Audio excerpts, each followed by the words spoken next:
No one tells you what it feels like when your whole world becomes ash in a single afternoon. Not poetic ash either. Hot, greasy, throat-scraping ash that sticks to your lips like you've been kissing a fireplace. And then, somehow, you live. That's the part that really messes with you. You're still standing there blinking, while the most powerful empire on earth does what it does best, takes everything and keeps going. Hey guys, tonight we begin with the boy who watched Jerusalem burn. Like the video and subscribe. Dim the lights. Let's ease into tonight's journey together.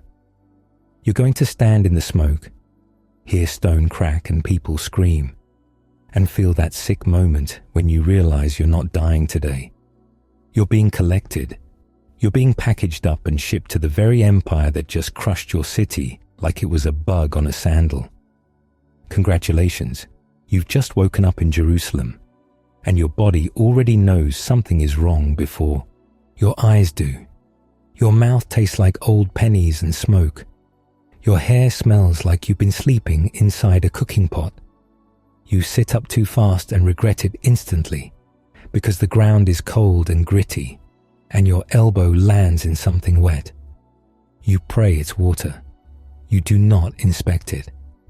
Somewhere nearby, something heavy hits stone and breaks with a sound that makes your stomach drop. Then another crash.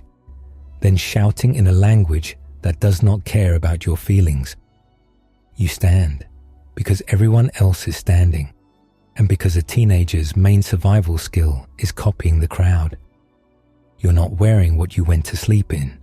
You're wearing whatever you could grab, which means your belt is wrong, your sandals don't match, and your tunic smells like fear.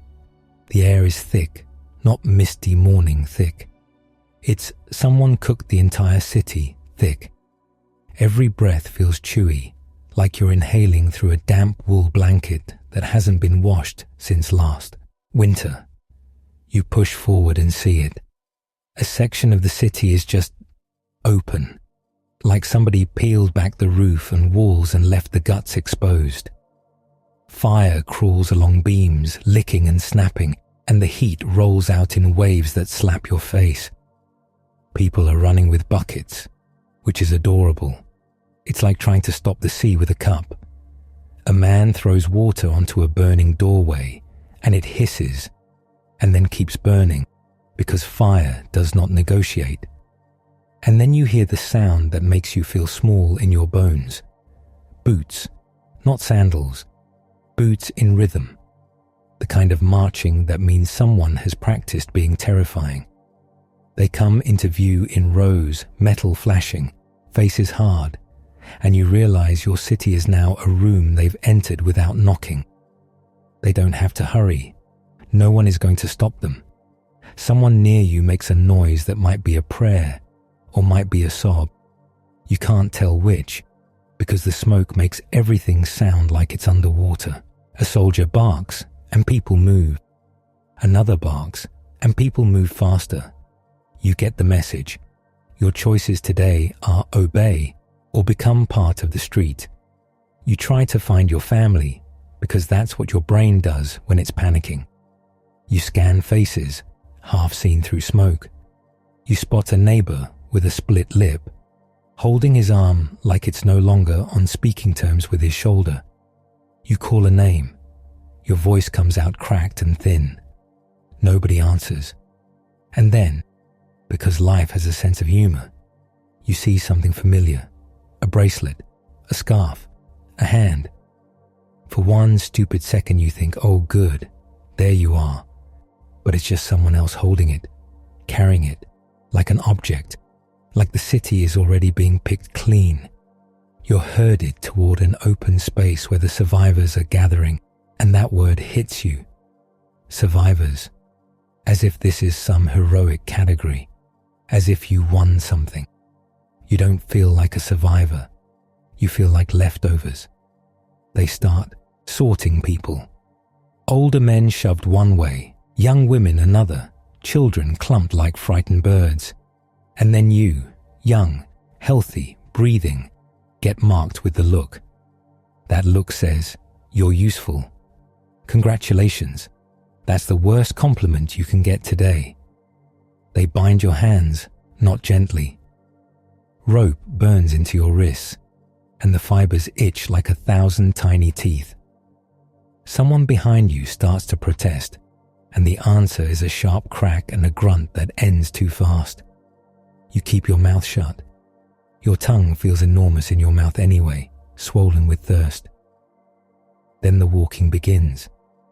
Not a dramatic cinematic march, just walking, step after step after step, while your city smokes behind you like a dying campfire. The road is packed with bodies, and not all of them are standing. The living stumble around the dead like it's normal, because today it is. Dust sticks to your sweaty face, and when you swallow, your throat complains. At night, you sleep on the ground in a knot of people. There's no pillow. There's a rock that introduces itself to your hip. The cold crawls up from the dirt like it's personally offended you exist. Someone coughs all night. Someone else whispers a name over and over, like saying it might bring the person back. Your stomach gnaws at itself, and when you finally get food, it's a small lump of something that tastes like regret. Days blur, feet blister, then split. Then you stop feeling them, which would be a gift if the rest of you wasn't screaming. The sun roasts you in the day. The wind slaps you at night. Your skin gets that tight, dirty feeling where you could scrape yourself and make a little pile. And the whole time, the guards look fine. Of course they do. They have water. They have food. They have the audacity. Eventually the land flattens and the air changes. It gets wetter, heavier, like the world is sweating. Bugs appear. Not a few. A management team of bugs, all fully employed. Then, on the horizon, it rises. Babylon. First you see walls. Not nice city wall walls. Walls that look like a decision. Walls so big your brain refuses to file them under human-made. They go up and up, sun-baked and massive, like the earth itself stood up to block the sky. As you get closer, the smells arrive ahead of the city like a warning. River water, mud, rotting reeds, fish, human waste, animal waste. Something sweet and spoiled. It's a buffet for your nose, and every option is terrible. You hear it too. A low roar of life, carts clattering, vendors shouting, animals complaining. The endless noise of a place that has not been destroyed recently. And then you pass through the gates, and the scale of everything makes you feel like a child again. Buildings loom. People stride like they belong here. Painted bricks shine in the sun like the city is showing off. You realize you're filthy. Your hair is matted. Your skin is road dust and old sweat. You smell like travel and grief and the inside of a shoe. No one around you looks impressed by your suffering. You are one more captive, one more story they don't have time to hear. You lift your eyes toward the river cutting through the city, thick and brown, moving slow, like it owns the place. The Euphrates smells alive and dead at the same time, like it's been carrying everyone's secrets downstream for centuries. And as you stand there, wrist burning under rope, stomach hollow, throat raw, one thought settles in your chest like a stone. You're going to have to learn how to live here. Not for a week, not until someone feels merciful, for long enough to watch kings come and go, for long enough to see the mighty wobble, for long enough to be the boy who survives the fire, and then has to serve dinner in the palace that ordered it. The sun is higher now, and Babylon is still too big to fit inside your head. You're standing there by the river, wrists rubbed raw, trying to swallow air that tastes like warm mud and fish skins. The Euphrates slides by like it's bored of you already. A soldier yanks the rope, and your feet move because pain is persuasive. They don't march you into some romantic palace with harp music and soft lighting. They march you through courtyards that smell like wet brick, animal breath, and old cooking grease trapped in sun-baked stone. You pass storage rooms where barley sits in heaps like sand dunes. You pass kitchens where the smoke smells rich, fat, onions, roasted meat, and your stomach does this humiliating little lurch. You hate your stomach for that. You pass men in clean linen who look at you like you're a crate, not a person, a shipment. And then the sorting starts again, because apparently this is your new hobby. Hands pry your jaw open. Fingers push your cheeks like you're a horse. Someone looks at your teeth, your shoulders, your hands. They talk over you in quick Babylonian, and you only catch the tone. This one, not that one. Useful, not useless. They strip you of everything, your name, your language, your God, and somehow you have to survive it. They lead you into a building that's cooler inside, but not in a comforting way. It's cool like a cellar, cool like secrets. A man stands there with a tablet tucked under his arm, stylus ready, eyes sharp. He looks like the kind of person who would alphabetize your suffering. He doesn't introduce himself politely. He appraises you. This is Ashpenaz, the chief official over the captives chosen for the king's service, the gatekeeper of your new life. His gaze moves over you and your friends, boys dragged from Jerusalem's smoke, still wearing grief in your posture. He doesn't flinch. He gestures, and attendants step forward with basins. At first, you think you're being offered water. Then they grab you. The first bath is not gentle. It's not soothing. It's corrective. They pour water over your head, and the grime runs off you in dark ribbons like your old life is melting. Hands scrub your skin with rough cloth. Someone digs mud from under your nails like it's personally offensive. A comb tears through your hair, and your scalp lights up with pain. Soap exists, technically. It smells like ash and fat and bitter herbs. It works, but it feels like punishment. When they finish, you don't feel clean. You feel exposed. They shave faces. They trim hair. They pick at you like you're being prepared for display. Then clothing appears. Babylonian clothing. Linen that's too clean. Belts that sit differently on your waist. Sandals that don't feel like yours. You're dressed like someone who belongs here. Your body doesn't get the memo. They march you down corridors that echo with footsteps and distant voices. Somewhere someone is laughing, and it hits you, wrong, like hearing music at a funeral. You're brought into a room with benches and low tables. Clay tablets are stacked in piles. Jugs sit in the corners. The air smells like damp earth and old ink. Not ink like you know it. Not neat scroll ink on parchment. This is clay and reeds and water and 1,000 fingerprints. This is the smell of work that doesn't wash off. A scribe stands at the front, holding a stylus like a weapon. He presses it into a tablet with a quick, practiced motion. Little wedges, little marks, angled impressions. It's not writing like you've ever seen. It looks like a bird walked through wet clay and got very organized. He looks at you. You look back. He says something, and you understand none of it. The sounds are sharp and thick at the same time, like his mouth is full of stones.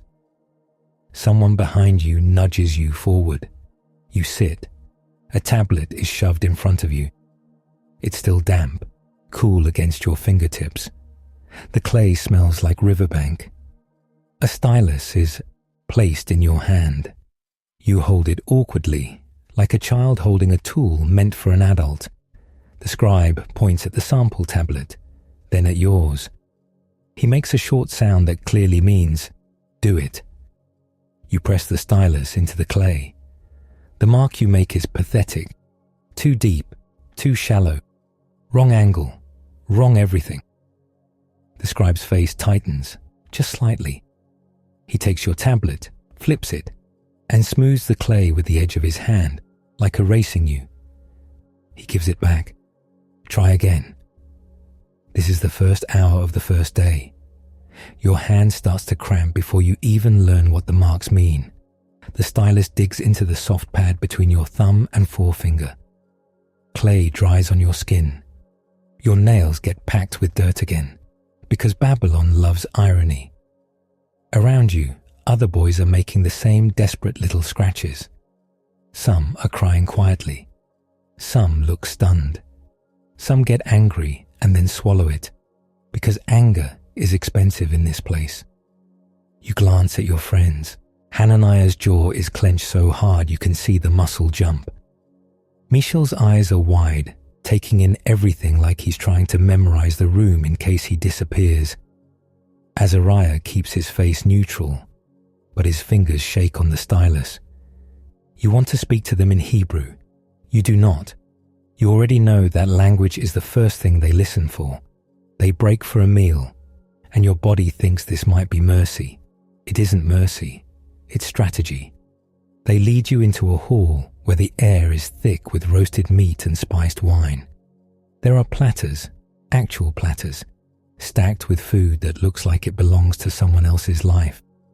Glazed bird, stewed lamb, bread that's soft enough to tear without a fight, dishes slick with oil and herbs. You can smell the fat before you see it, and your mouth floods. Your stomach tries to stand up and applaud. Servants pour wine into cups like they're watering plants. This is the king's food, brought from the king's table. This is the empire saying, "Eat, become us." Everyone around you starts reaching. Your hand twitches toward the bread. Then you freeze, because it hits you all at once. What this food is.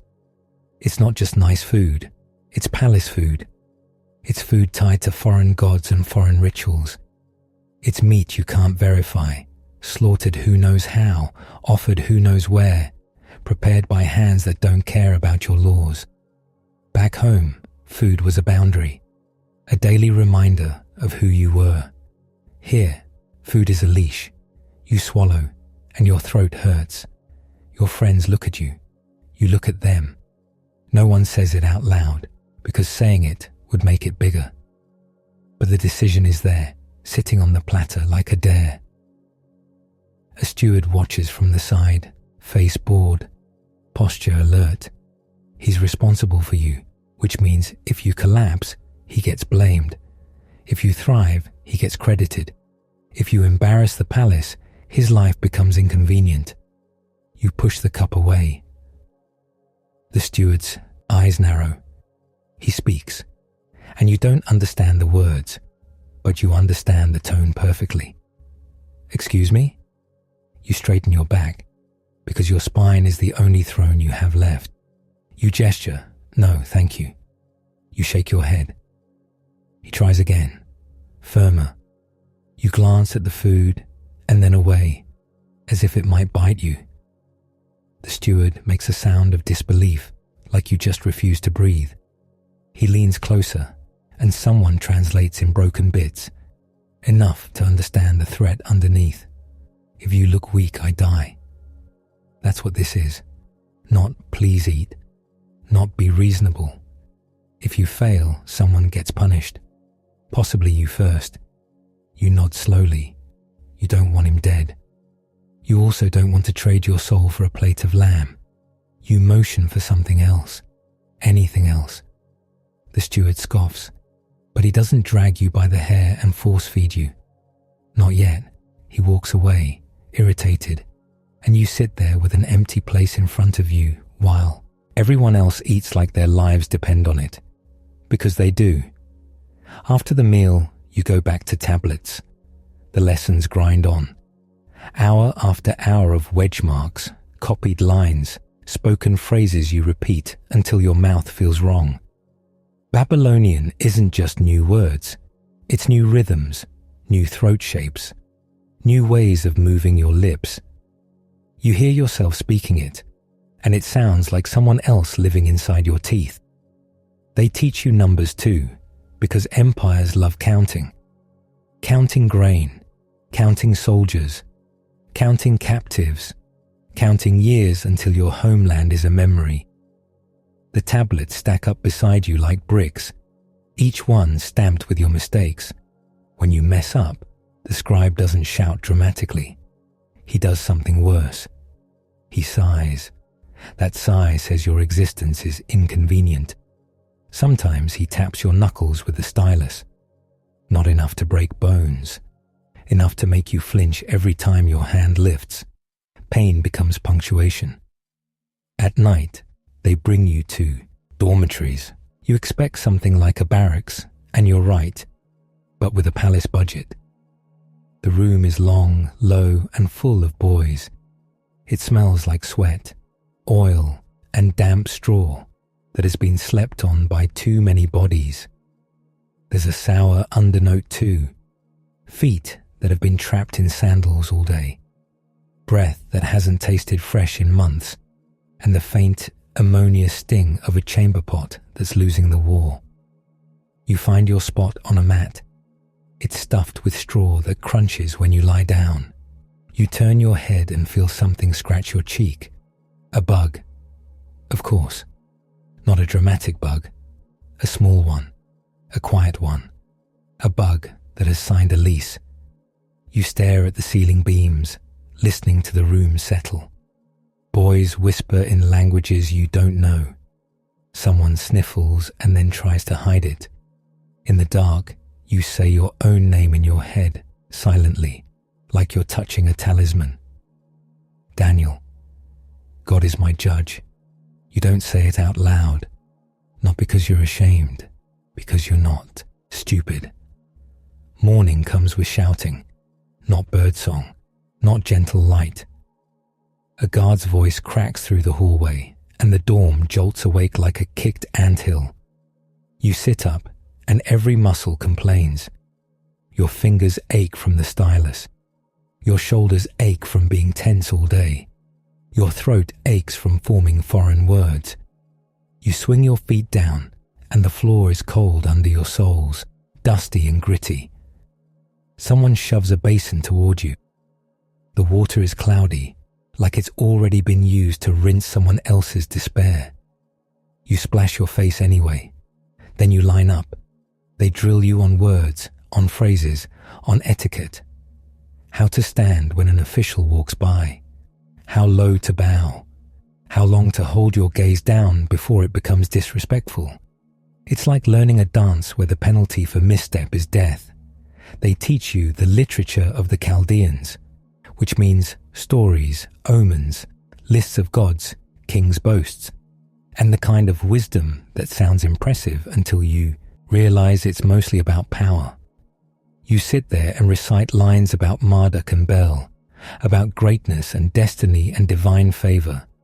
Every time you say the names, something in you tightens, because names matter here. Names are not casual.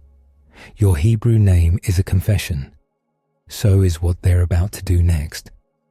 It happens in an official room with a small table and a man with a tablet. It's so ordinary it makes you sick. They call you forward one by one. You step up, and the official looks at you like he's choosing a label for a jar. He says your name, your Hebrew name, slowly, like he's tasting it. Then he shakes his head, just once. He speaks, and an attendant repeats it in a language you understand enough to feel the blade. You will be called Belteshazzar. The words land on you like wet cloth. Bel's prince. A name that nods to their god, their power, their ownership. You open your mouth because your body wants to refuse, wants to spit the name out like poison. A guard shifts his weight. You close your mouth. Behind you, Hananiah steps forward. They rename him Shadrach. Mishael becomes Meshach. Azariah becomes Abednego. Each new name is a little hook sunk into their flesh, a way of saying, you belong to us now. You look at your friends' faces. You see the moment each one of them locks something away inside. Not their faith, not their memory, their reaction. They learn quickly what Babylon punishes: visible resistance. They don't need you to love Babylon. They need you to function. So you swallow the names. You let them sit on your tongue like something you'll never chew. Belteshazzar. It tastes wrong. Later, in the dorm, you whisper to each other in Hebrew when the room is quiet enough. Not much, just fragments. Hananiah, Mishael, Azariah, Daniel. You trade your real names like contraband. You learn to answer to the Babylonian ones in public, because survival requires acting. You learn to keep your real names alive in the dark, because survival also requires remembering. Days turn into weeks. Your hands change. Calluses form where the stylus rests. Your fingers become stained with clay. The skin around your nail stays rough no matter how you scrub. You start recognizing wedge patterns. At first it's like trying to read bird tracks. Then one day, you look at a tablet and you understand a word without translating it. That realization gives you a quiet panic, because it means the language is getting inside you. You repeat phrases in Babylonian until you dream in them. You wake up sweating, furious at your own brain. You stare at the ceiling and think of Jerusalem, of smoke and ash and stone. You try to picture the temple, but your mind keeps replacing it with Babylon's painted bricks. That scares you more than the guards. The food situation doesn't go away. Every day, the king's provisions arrive like a bribe. Every day, you smell roasted meat and rich sauces and wine. Every day, your body begs. Your stomach doesn't care about identity. Your stomach cares about not dying. But you and your friends keep refusing, careful and quiet. Not dramatic, not loud, just consistent. The steward grows more anxious.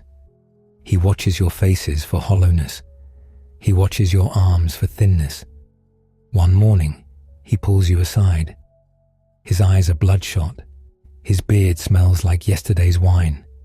He points at you and then makes a slicing motion across his throat. You understand that too easily. So you do something risky. You ask, politely, urgently, to speak to the guard assigned to your care, the one who actually counts your bowls and notices your meals.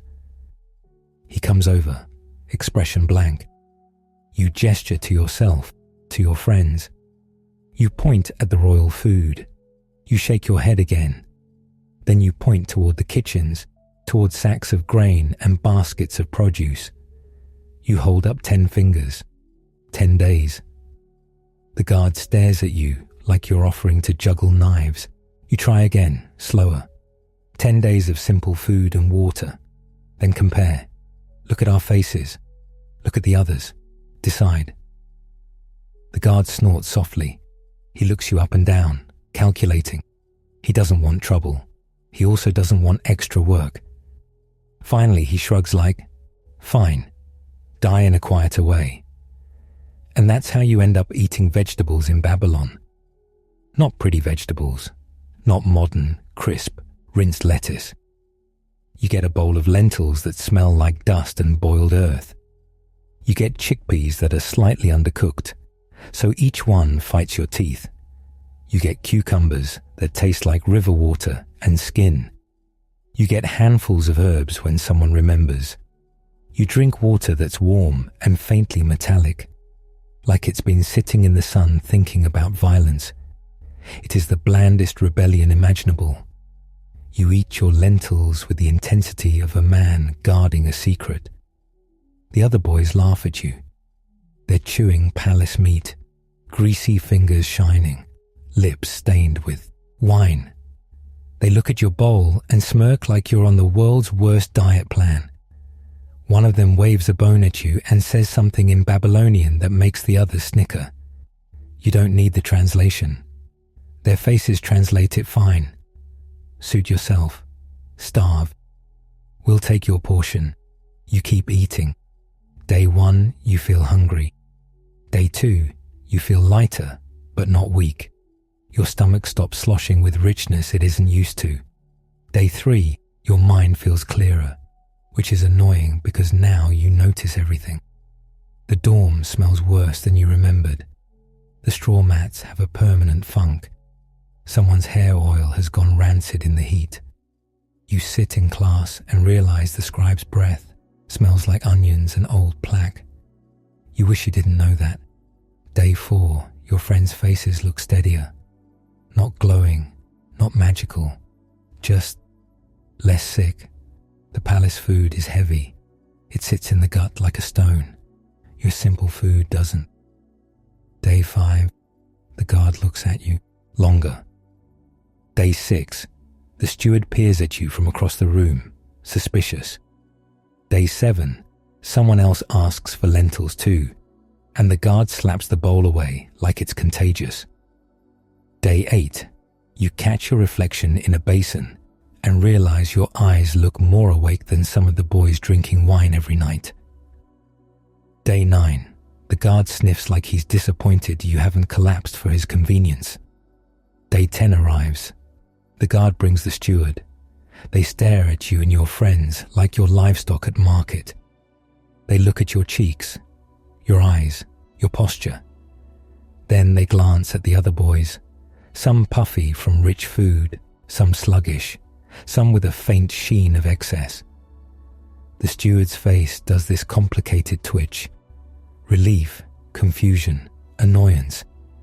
He doesn't want to admit you were right, but he also likes not dying.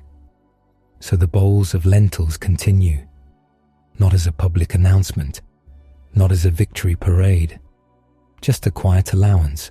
You keep your rebellion small and daily because big rebellions get you killed, and you are trying, above everything, to stay alive. The training keeps going. 3 years is the official timeline, but it doesn't feel like a timeline when you're inside it. It feels like a grindstone. Your days become a loop. Wake, line up, speak Babylonian, write wedges, memorize lists, bow correctly, eat lentils, write more wedges. The tablets pile up. Sometimes the clay is too wet, and your marks slump, turning into sad little smears. Sometimes it's too dry, and the stylus scrapes, tearing the surface.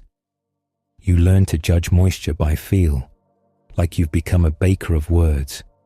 Your fingers toughen, your wrist gets stronger, your eyes sharpen.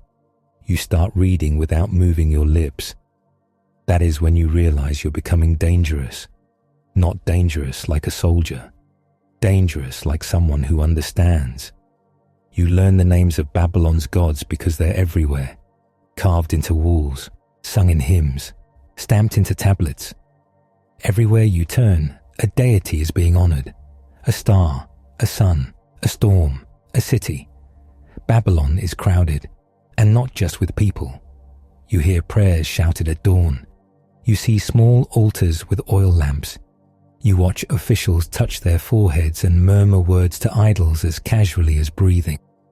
The first time you see a statue up close, it unsettles you. Not because it's impressive, because it's so physical, so present. A god you can bump into. A god with a polished stone face, dead eyes, and gold that catches the light like it's hungry. People bow like it can hear them. You stand there, hands at your sides, face carefully blank. Your heart pounds. You want to shout, to argue, to call it what it is. You do none of that. You keep your gaze down. You breathe. You survive. At night, you and your friends huddle close on your mats, heads turned inward like conspirators. You whisper prayers under your breath in Hebrew, so softly the words barely exist. Not long prayers, not poetic prayers, just names, just reminders, just, we are still yours. The dorm is never fully dark, because Babylon doesn't do darkness the way the countryside does. Light leaks through cracks, through courtyards, through torches in hallways. You can always hear something. A cart rattling, a donkey braying like it's filing a complaint, a guard's sandals scuffing stone, someone vomiting in a corner after too much wine and too much pretending. Some nights, a boy screams in his sleep. No one gets up. No one comforts him. Comfort is dangerous. The scream fades, and the dawn goes back to its soft chorus of breathing and insects.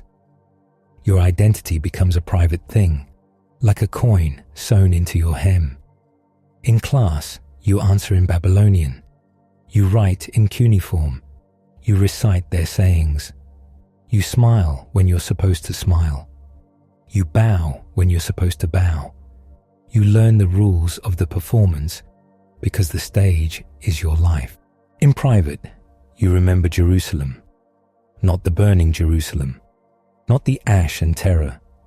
You remember the Jerusalem before, the sound of mourning in your street, the taste of bread that wasn't fancy, but was yours, the way Hebrew sounded in the mouth, familiar and warm. You remember your mother's voice, even if you can't picture her face clearly anymore. That realization hits you one night like a slap. Faces start slipping. Voices blur. You sit up on your mat, suddenly nauseated, because memory is leaking out of you like water through cracks. You bite the inside of your cheek until you taste blood, just to anchor yourself in something real.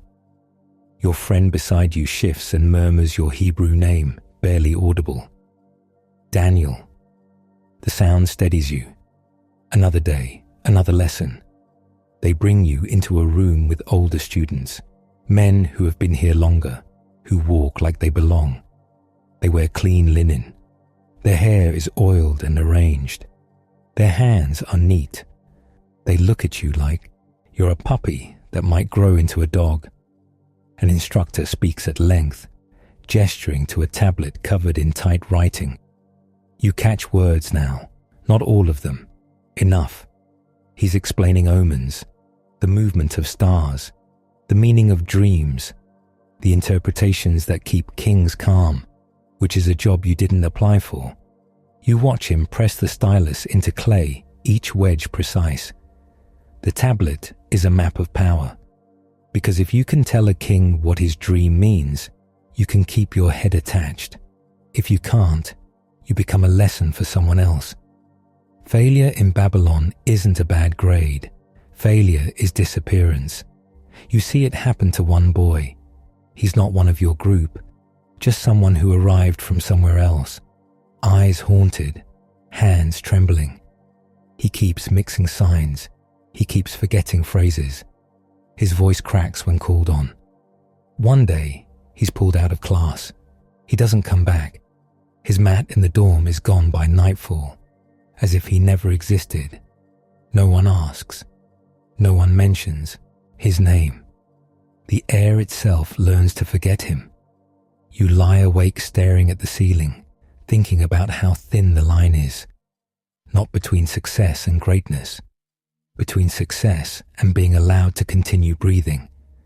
You work harder, not with joy, with the calm intensity of someone stacking stones to keep a flood out. Your friends work too. Hananiah has a stubborn focus, like he's daring Babylon to break him. Mishael watches everything, memory like a trap. He remembers instructors' moods, guards' routes, who's listening. Azariah is steady. He doesn't rush. He doesn't panic. He's the kind of person you'd want beside you in a storm. Together, you become competent. That's the strangest part. You become good at this. You learn to read the wedge marks quickly. You learn to write without making the clay look like it lost a fight. You learn caught phrases, greetings, proper responses. You learn how to stand without slouching. Your shoulders stop looking like a captive's shoulders. Your hands stop shaking. You start to look like what Babylon wanted. And that scares you in a quiet way.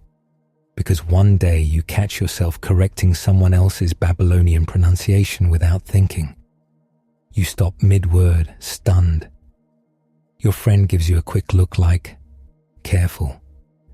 You swallow the rest of the correction like it's hot. You're walking a line, becoming skilled without becoming owned. The palace begins to feel familiar, and you hate that too. You learn the smell of certain corridors.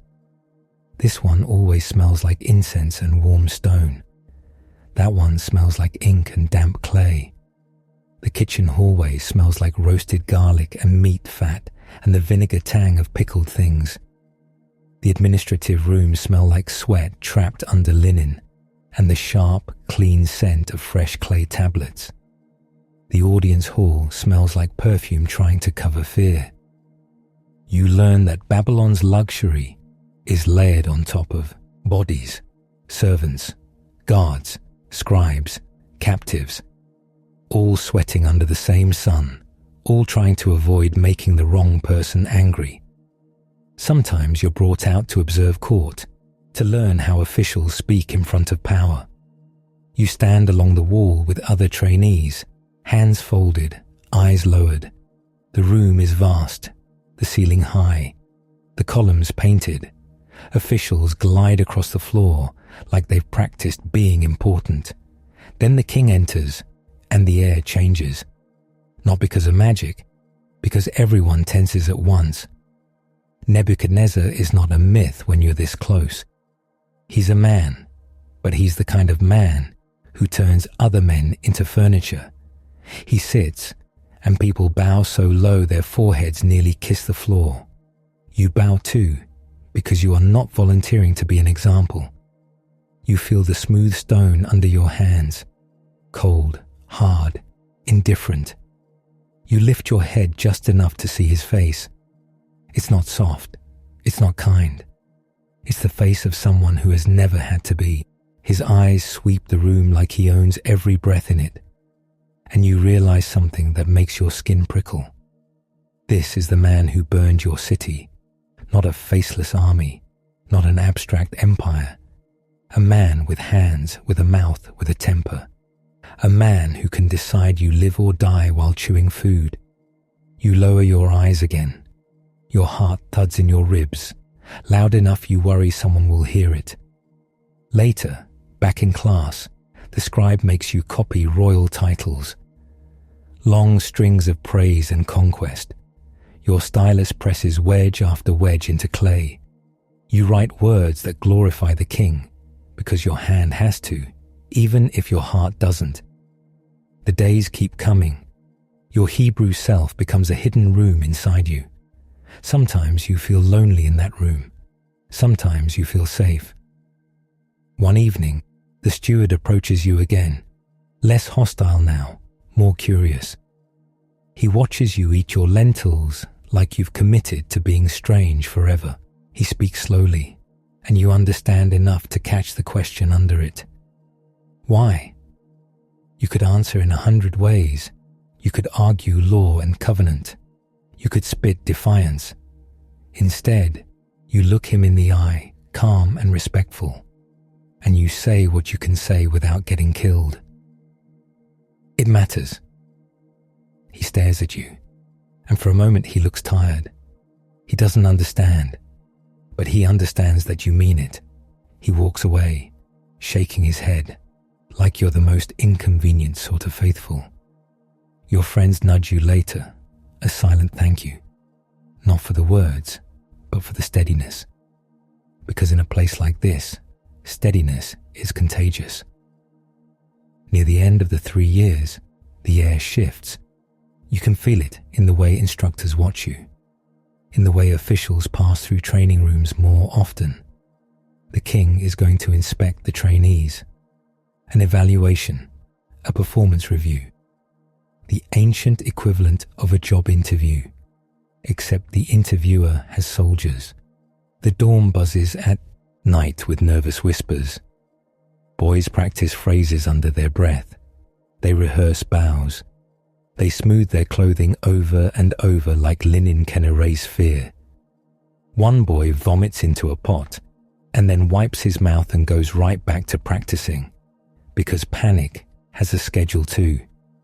You sit with your friends, backs against the wall, and you don't talk much. What is there to say? You've done what you can. You learned their language. You learned their writing. You learned their court manners. You kept your names alive in secret. You kept your food boundary. You kept your prayers. Now you're going to stand in front of the man who took everything from you and prove you're useful enough, not to be discarded. The morning arrives. They wash you again, more carefully this time. Oil in the hair, clean linen, belts tied just right. Your skin still carries faint scars from rope burns though. Not visible to others maybe. Visible to you. You line up with the rest and you can smell the courtyard before you enter it. Warm stone, dust, a hint of flowers trying their best, and the ever-present undertone of human sweat. The doors open. You're led into the presence chamber, and the space swallows you. The king sits elevated, surrounded by officials like a ring of polished knives. Your mouth goes dry. Your heartbeat is rude. You step forward when called, and the new name is spoken, Belteshazzar, clean and official. You answer smoothly in Babylonian, because your tongue has been trained. The king asks questions, not gentle questions, sharp ones. He wants to see how fast you think, how well you speak, how well you've been shaped. You respond. You keep your face respectful. You keep your posture correct. Inside, something small and fierce holds on. You glance sideways, just barely. Shadrach, Meshach, Abednego. Their faces are composed, but you know them well enough to see the tension in the jaw, the careful control. They answer too. The questions keep coming. Language, literature, wisdom, court knowledge. You speak about things you never wanted to know. You recite lines you never wanted in your head. And somehow, you do it better than most. Not because Babylon made you better, because you couldn't afford to be anything else. The king's eyes narrow slightly, interest sharpening. He speaks to his officials, and you catch the approving tone, even before someone murmurs the meaning to you. 10 times better, they say. Not a literal number, just a way of saying it's not even close. You keep your face neutral because pride is dangerous, but inside your stomach drops. Because being noticed by a king like this is not a simple blessing. It is attention. It is expectation. It is being pulled closer to the center of a machine that crushes people without slowing down. Still, you walk out alive. You and your friends return to the dorm. And for the first time in a long time, the air between you feels lighter, not safe, not happy, but steadier. You sit on your mats and eat your lentils, and the bowl tastes like victory in the most boring form possible. Outside, Babylon continues to roar. Carts, voices, river, gates, commerce, soldiers. Inside, you hold your real names quietly, like coals wrapped in cloth. Daniel, Hananiah, Mishael, Azariah. The palace calls you something else now. The empire thinks it has rewritten you. But at night, when the lamps dim and the dorm settles into breathing and bugs, you remember who you were before the ash. You remember who you still are. And somewhere beyond the walls, a king sleeps uneasy, not knowing his own mind is about to become the problem that threatens everyone in his court, including you. The next morning doesn't start with birds. It starts with footsteps that sound wrong, too fast, too many, and carrying that sharp edge of official panic. The palace has a normal rhythm most days. Sandals scuffing, tablets clacking, servants muttering. Somebody always coughing like they're auditioning for a plague. Today, it's a stampede wearing linen. You're in one of those training rooms that still smells like damp clay and old stress. Your fingers are already stained, your wrist already sore, and you're halfway through copying something about star movements that nobody asked you to care about. A junior scribe bursts in, face slick with sweat, eyes wide like he just saw a ghost eat his lunch. He says a string of Babylonian so fast it turns into noise. The instructor's stylus pauses in mid-air. The room goes quiet in that way that makes your skin prickle, because quiet in Babylon usually means someone important is about to ruin your day. The instructor demands it again, slower. This time you catch enough to feel your stomach drop. The king had a dream. Not a cute dream, not a wow, I was flying dream. A dream that crawled into his head like a scorpion and stung him right in the pride. And now Nebuchadnezzar, king of this enormous brick monster of a city, burner of your home, collector of nations, is furious that his own brain dared to upset him. So naturally, he's making it everyone else's problem. You get herded along with other young court trainees, not because anyone cares about your opinion, but because Babylon loves an audience when something explodes. The corridors feel narrower today, not physically, emotionally. People press along the walls to make space for officials rushing past.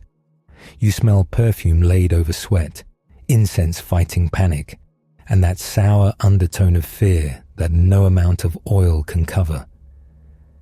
Somewhere ahead, a door booms open. Voices spill out. You hear the tight, careful sound of men speaking to power, which is always half language, half survival. They funnel you toward the edge of the great audience space, where you can stand with your hands folded and your face carefully blank. The hall is already warm with bodies. Torches spit smoke. The air tastes like burnt fat, cedar resin, and the faint metallic tang of weapons nearby, because the king never has a conversation without reminders. Nebuchadnezzar sits up there like a storm wearing jewelry.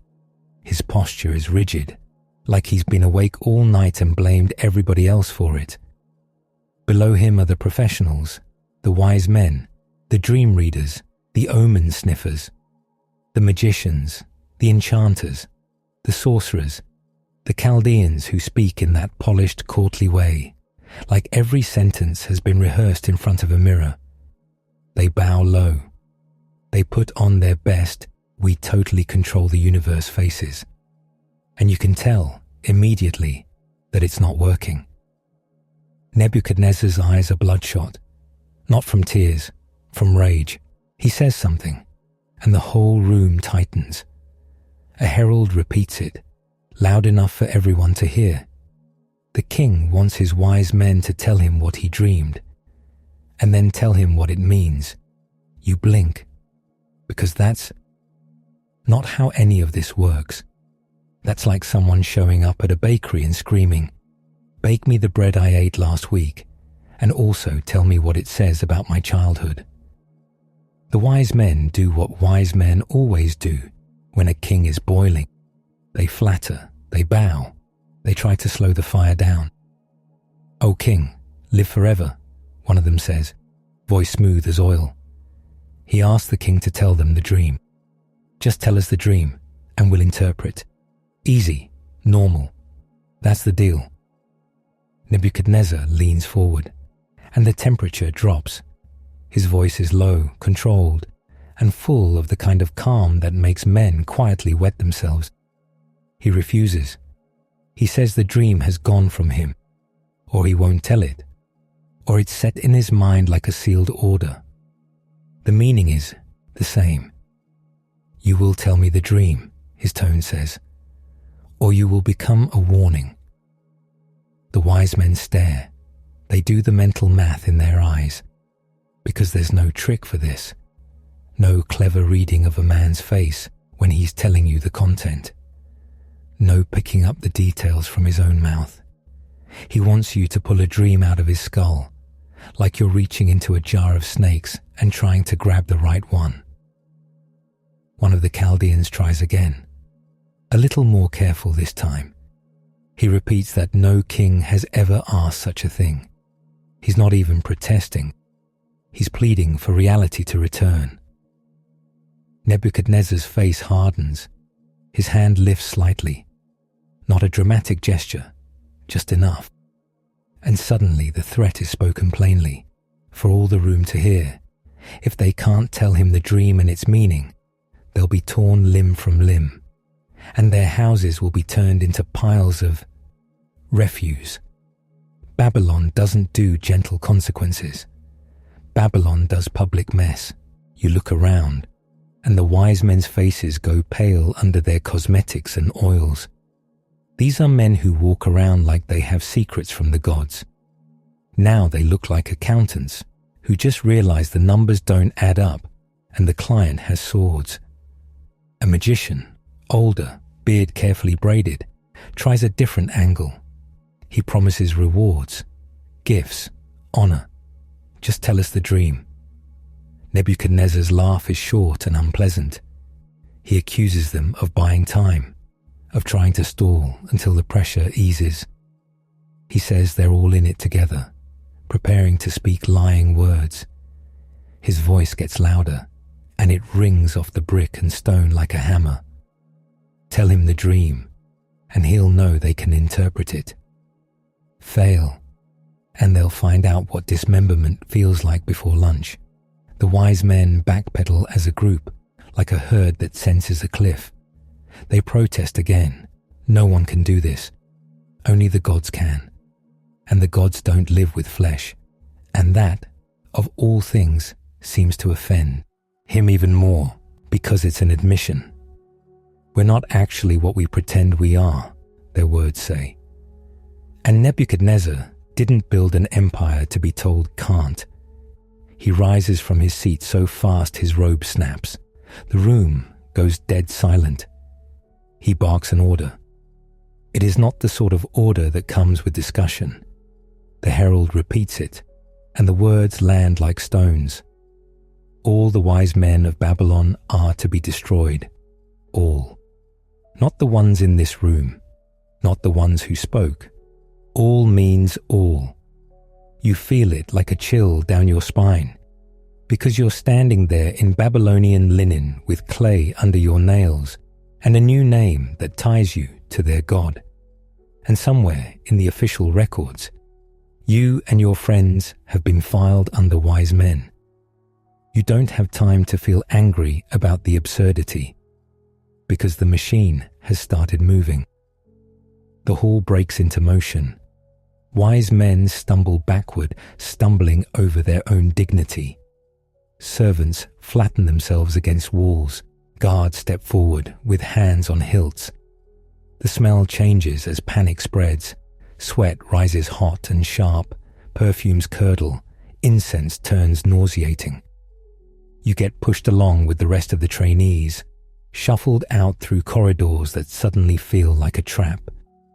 You pass groups of officials whispering. You pass a pair of scribes arguing loudly, their tablets clutched like shields. One man is already praying out loud, but it's not reverent, it's bargaining. You and your friends find each other by instinct, like your bodies have a rope tied between them. Hananiah's eyes are wide and furious. Mishael's mouth is slightly open, like he's still trying to understand how a dream became a massacre. Azariah looks around, counting exits, counting guards, counting how fast death might arrive. You press together in a small cluster, and nobody has the courage to say the obvious sentence. We're on the list. All day, rumors slam through the palace like thrown pots. The king is still raging. Orders have been written. Seals have been pressed into clay. Men have been dispatched. The wise men are being gathered, one by one, like someone is cleaning a room by setting it on fire. By late afternoon, the air in your dormitory corridor is thick with whispers and the scrape of sandals. Someone runs past, sobbing. Someone else laughs, high and hysterical, like a pot boiling over. You sit on your mat and try to do anything with your hands besides shake. Your stomach is hollow, but hunger feels distant now, like a problem for a different universe. You can hear the city outside, still living. Carts rolling, animals braying, vendors shouting. Babylon doesn't stop because you're about to be executed. Babylon keeps chewing.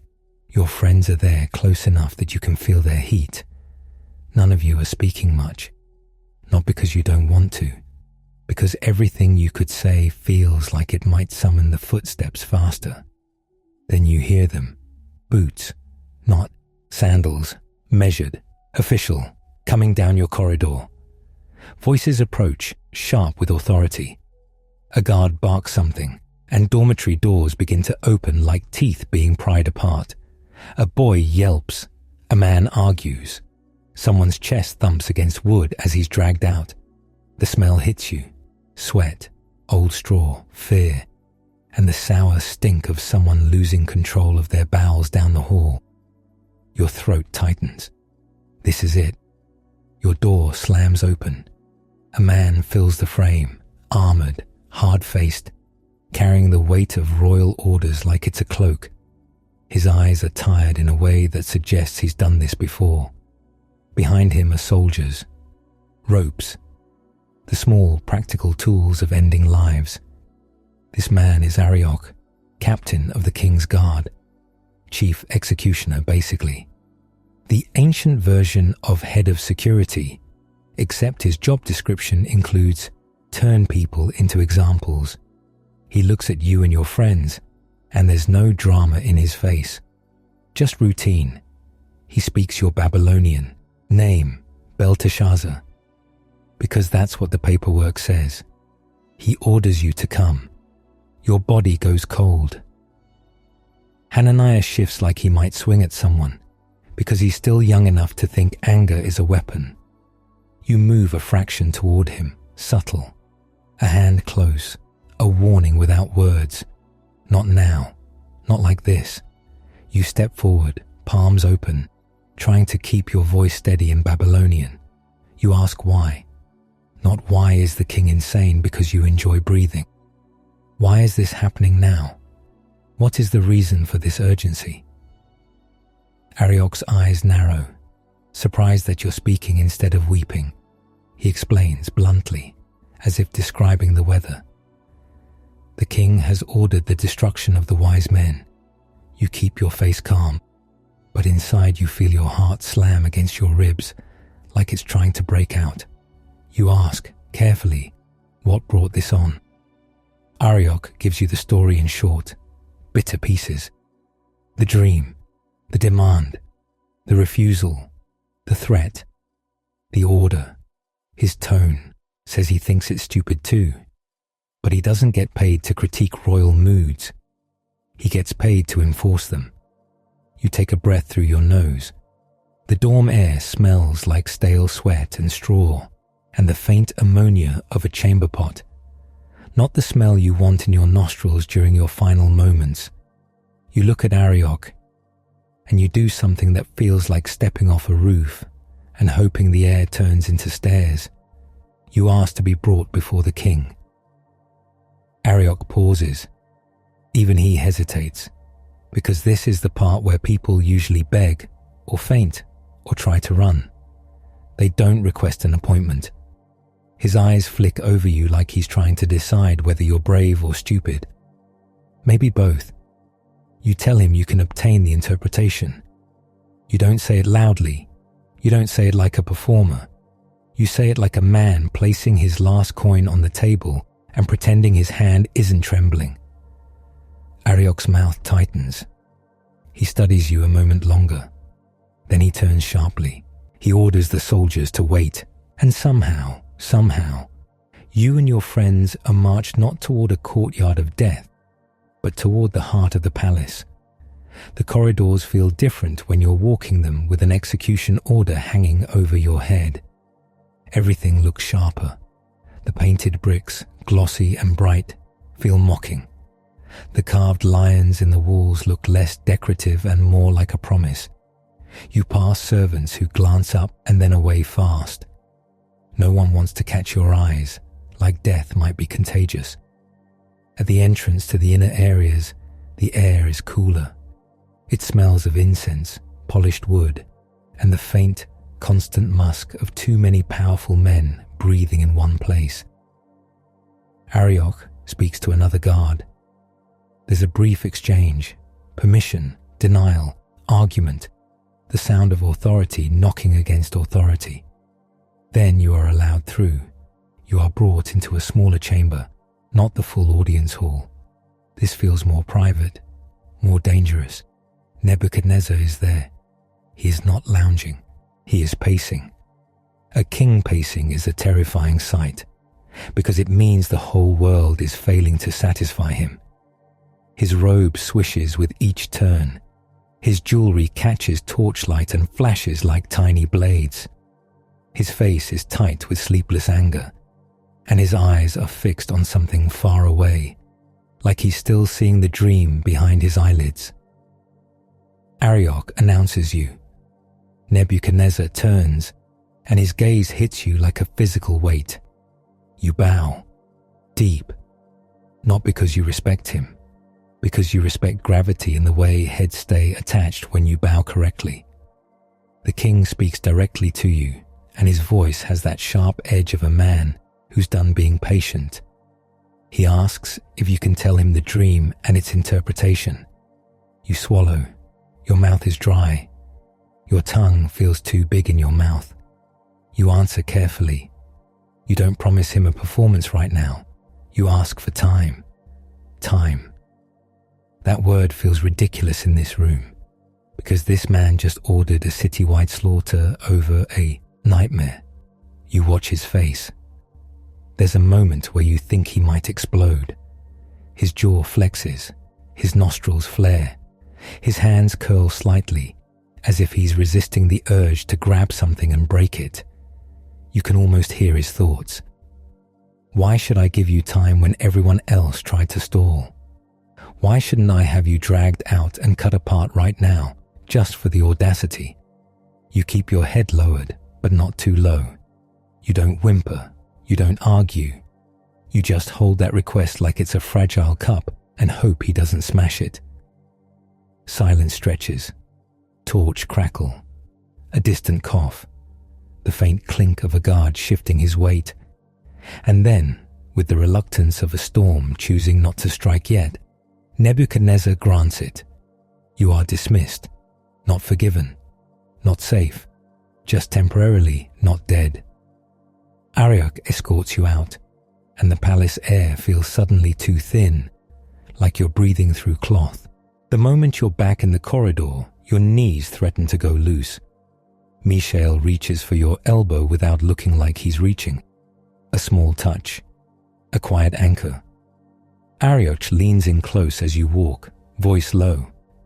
He tells you he's going to hold the executions, for now. His eyes are hard. The message is clear. Do not waste this time. You and your friends are released back toward your quarters, and you move fast, because every heartbeat feels borrowed. The dormitory smells the same as always: straw, feet, stale oil, bugs living their best lives. But now it smells like a waiting room outside a butcher shop. You get inside, and the door closes, and for a moment you all just stand there. 4 young men in a foreign empire, renamed, retrained, kept alive by usefulness, and now your usefulness has been demanded at knife point. Hananiah breaks the silence first, voice tight. He asks what you said. You tell him. I asked for time. He stares at you like you just admitted you challenged a lion to a wrestling match. Mishael exhales sharply, half laugh, half panic. Azariah sits down hard on his mat, as if his legs finally remembered fear. No one calls you foolish. No one praises you either, because there's only one truth in the room. If nothing happens, you die. Not only you. All the wise men of Babylon, your instructors, your rivals, the smug omen readers, the terrified apprentices, everyone with a title linked to wisdom, gets swept into the king's rage. Your decision just became a net thrown over thousands of necks. You kneel on the floor because your body doesn't know what else to do. The packed earth is cool under your knees. Your friends follow, because they've been following you since Jerusalem fell, and they're still here somehow. There's no ceremony, no music, no priest, just 4 boys with borrowed names in a borrowed room, praying to a god Babylon mocks. Your voice comes out rough. You ask for mercy, not in the abstract way people ask when they're performing, in the desperate, simple way a drowning man asks for air. Outside the room, Babylon continues. Someone laughs in the corridor. A guard shouts at someone to move along. A donkey brays, offended by existence. You keep praying. Time crawls. The lamps sputter and smoke. Your eyes sting from the fumes. The air grows warmer, then cooler again as evening settles in. At some point, a servant brings food, because schedules exist even during mass execution orders. A bowl of lentils lands near the door with a dull thud. You look at it. You realize you haven't eaten. Your stomach doesn't even react. That's how you know you're truly terrified. Hananiah takes a few bites like he's doing it out of spite. Mishael chews slowly, eyes unfocused. Azariah sips water and wipes his mouth with the back of his wrist. Too calm, which makes you worry more. You force yourself to eat a few spoonfuls. The lentils taste like dust and iron. You swallow anyway, because you might need strength to run, or to speak, or to die with your spine straight. Night settles over Babylon, but Babylon doesn't go dark. Light leaks under doors. Torches flare in courtyards. Voices drift through cracks in the walls. You can smell the Euphrates on the wind sometimes, muddy, alive, indifferent. You can also smell the dormitory's chamber pot, which does not care about your spiritual crisis. You pray again. You ask again. Your words start to thin out, because you've already said everything you know how to say. It becomes repetition, not empty repetition. Worn repetition, like your hands going back to the same place on a rope because you need something solid to hold. At some point, your friends' voices fade, not because they stop believing, because bodies fail.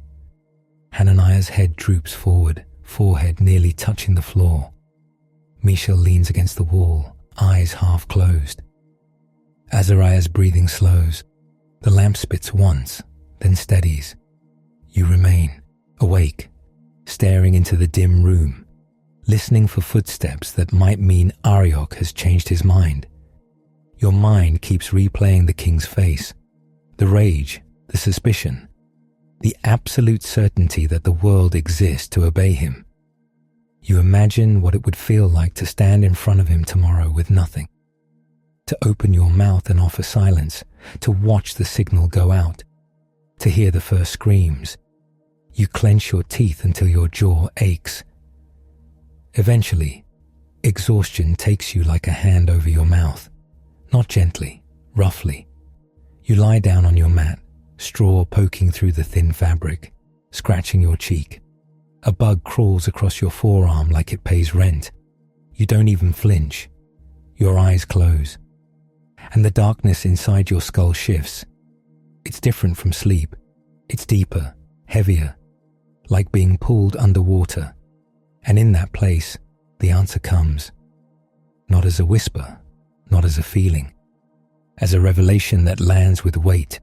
The dream, the king's dream, it unfolds in your mind with a clarity that makes your breath catch.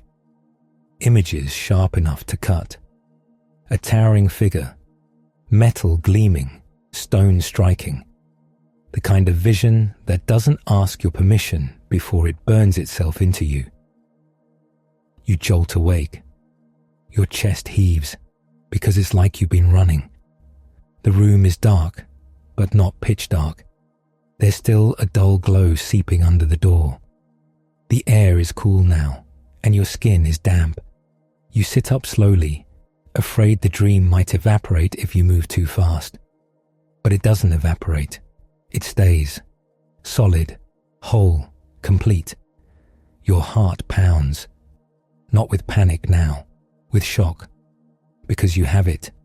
You have the dream and its meaning, sitting in your mind like a live coal. Your friends stir at your movement. Michel blinks, confused. Hananiah lifts his head, hair sticking up in a mess. Azariah's eyes open, steady and tired. You whisper their Hebrew names first, because it feels like returning home for a breath. Then you tell them, quietly, what happened. That the mystery has been revealed. That you know what the king dreamed. For a moment, none of them speak, because after a day like this, hope feels dangerous. It feels like stepping onto ice. Then Hananiah lets out a short sound, half laughter, half sob. Michel covers his mouth with his hand, eyes shining in the dim. Azariah exhales like he's been holding his breath for hours, which he has. You kneel again, because your body still doesn't know what else to do with the weight of it. And the words that come out of you now aren't bargaining. They're praise, not fancy, not polished for court, just the raw acknowledgement that wisdom and power don't belong to the king, no matter how loud he shouts. You speak into the dim room, voice low, and it feels like speaking into a small shelter while a storm roars outside. You speak of God changing times and seasons, of kings rising and falling, of hidden things revealed. The lamp sputters. Somewhere outside, a guard laughs at a joke you can't hear. Babylon keeps being Babylon, but inside your chest, something steadies, because you're not walking into the king's chamber empty-handed. When you finish, you stand. Your legs feel strange, like they're not sure whether to carry you toward life or death. You wake fully now, the exhaustion shoved aside by urgency. This isn't the sort of knowledge you sit on. This is the sort of knowledge that has to be delivered before the sun climbs. You pull open the door and step into the corridor. The air smells colder than it did yesterday, but the dormitory stink still clings to everything like a curse. A torch burns at the far end, its smoke curling upward. A guard glances at you, annoyed, then recognizes your face and stiffens, because you're supposed to be waiting for execution, not wandering around like you have errands. You ask for Arioch. The guard hesitates, then gestures. Arioch appears not long after, armor catching, torchlight, face set in the hard lines of a man who didn't sleep. He looks at you like he's expecting either a confession or a breakdown. You meet his eyes. You tell him not to destroy the wise men. Your voice is steady, which feels surreal in your own ears. You tell him to bring you in before the king, and you will declare the interpretation. Arioch's eyebrows lift, just slightly, the tiniest crack in the executioner mask. He doesn't ask how. He doesn't ask why a captive Hebrew suddenly thinks he can do what veteran Chaldeans couldn't. He only cares whether this can save him the trouble of turning half the court into meat. He nods sharply. He moves fast now, because Arioch likes survival too. He escorts you through the waking palace, through corridors where servants are just beginning to light fresh torches and sweep yesterday's dust. The air smells of ash from lamps, damp stone, and bread somewhere baking, because life is absurdly normal for everyone not currently under a death order. You pass a courtyard where a man is scrubbing something off the bricks. You don't look too closely. It might be spilled wine. It might be something else. Arioch practically drags you through the last set of doors. Your sandals slap stone. Your heartbeat is loud. Your mouth goes dry again. You can feel the dream in your mind like a heavy object you're carrying, and you're terrified of dropping it. You're brought back into the king's presence. Nebuchadnezzar is there, looking like a man who has spent the night wrestling his own fear and losing. Arioch announces you quickly, almost eagerly. He claims he has found someone who can make known the dream and its interpretation. You notice that wording. He found you, as if you were hiding under a pot, as if you weren't already on his execution list. Nebuchadnezzar's gaze locks on you again. His eyes are sharp, suspicious, hungry for certainty. He asks you directly if you can do it. Your throat tightens. This is the moment. Your life is balanced on your next sentence. You stand there in clean Babylonian linen over a body that still remembers rope burns and ash. You bow because you enjoy having a head, and you open your mouth not to perform magic, not to pretend you're wiser than everyone else, but to speak what was shown to you in the night. And as you draw breath, you realize you're about to describe a thing of metal and stone so massive it will make the king's face change, because it will tell him what he already fears, that even he is not permanent. "Can you do it?" Nebuchadnezzar asks, like he's ordering bread. His voice has that flat, deadly calm people use right before they destroy furniture. The torches hiss behind him, and the smoke paints the air with a greasy taste. Your mouth goes cotton dry, because every eye in this room is waiting to see whether you're a genius or a fresh corpse with good posture. You keep your shoulders squared, not proud, not defiant, just assembled. Because if you look like a trembling rabbit, Babylon will treat you like one. You answer carefully, in the court language you've had hammered into your skull for 3 years. You tell him no wise man, no magician, no star reader can do what he asked, not with their own brains, not with their own tricks. That statement alone makes several important men flinch, because you just walked into their workplace and announced, "None of you can do your job." You feel the heat of their stares on the side of your face. You also feel Arioch, behind you, radiating impatience. He wants results. He wants the executions cancelled. He wants to go back to being an ordinary, cheerful agent of violence. You keep going. You say there is a God in heaven who reveals mysteries, and that the king's dream was shown, not because Nebuchadnezzar is such a special boy, but because he needed to know what's coming. You make sure your tone is respectful, because this is an absolute monarch, and the floor is probably stained with the consequences of less respectful tones. Nebuchadnezzar doesn't blink. His eyes are fixed on you like hooked blades. The room is so quiet you can hear jewelry shift when someone swallows. Your heartbeat feels loud enough to be illegal. The dream comes. Not the way it came to Nebuchadnezzar, like a nightmare that left him sweating and furious. It comes through your mouth, in front of a room full of powerful men who would love for you to be wrong. You draw a breath that tastes like smoke and cedar resin, and you begin. You tell him he saw a great statue, not a nice, tasteful statue that would sit in a courtyard with flowers. This thing is enormous, towering, the kind of monument you build when your ego needs scaffolding. It stands there in the dream like it owns the sky. You watch Nebuchadnezzar's face as you speak. At the first description, his posture changes, not dramatically, just a subtle tightening, like a man hearing someone describe the inside of his locked room. His eyes sharpen. He remembers. You describe the head first, a head of gold, not dull gold, not dusty gold, gleaming gold so bright it feels like staring into a furnace. It's polished like someone had an army of servants rubbing it with oil and cloth until their hands bled. Gold catches torchlight even in a dream. Gold doesn't apologize. Around you, one of the courtmen makes a small sound in his throat, part awe, part greed, because Babylon hears gold statue the way a hungry man hears fresh bread. You keep your eyes on the king. You can see it now.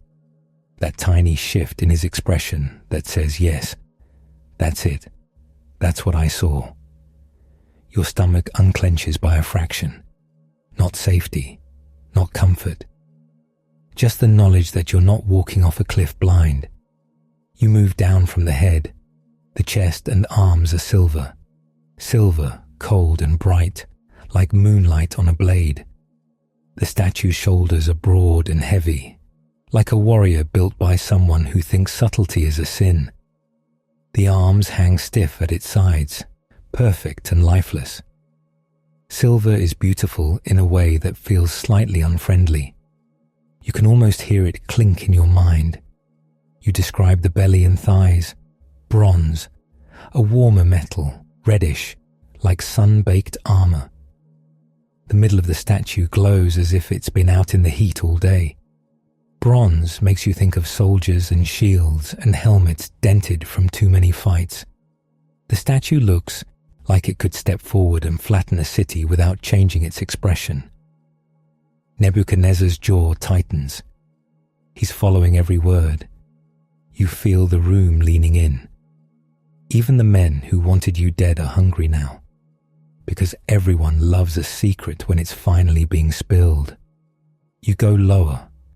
The legs are iron, not pretty iron, not ornamental iron shaped into curls and flowers. This is hard, brutal iron, the kind used for weapons and shackles and gates that don't open when you beg. The statue's legs look like pillars, like something made to march.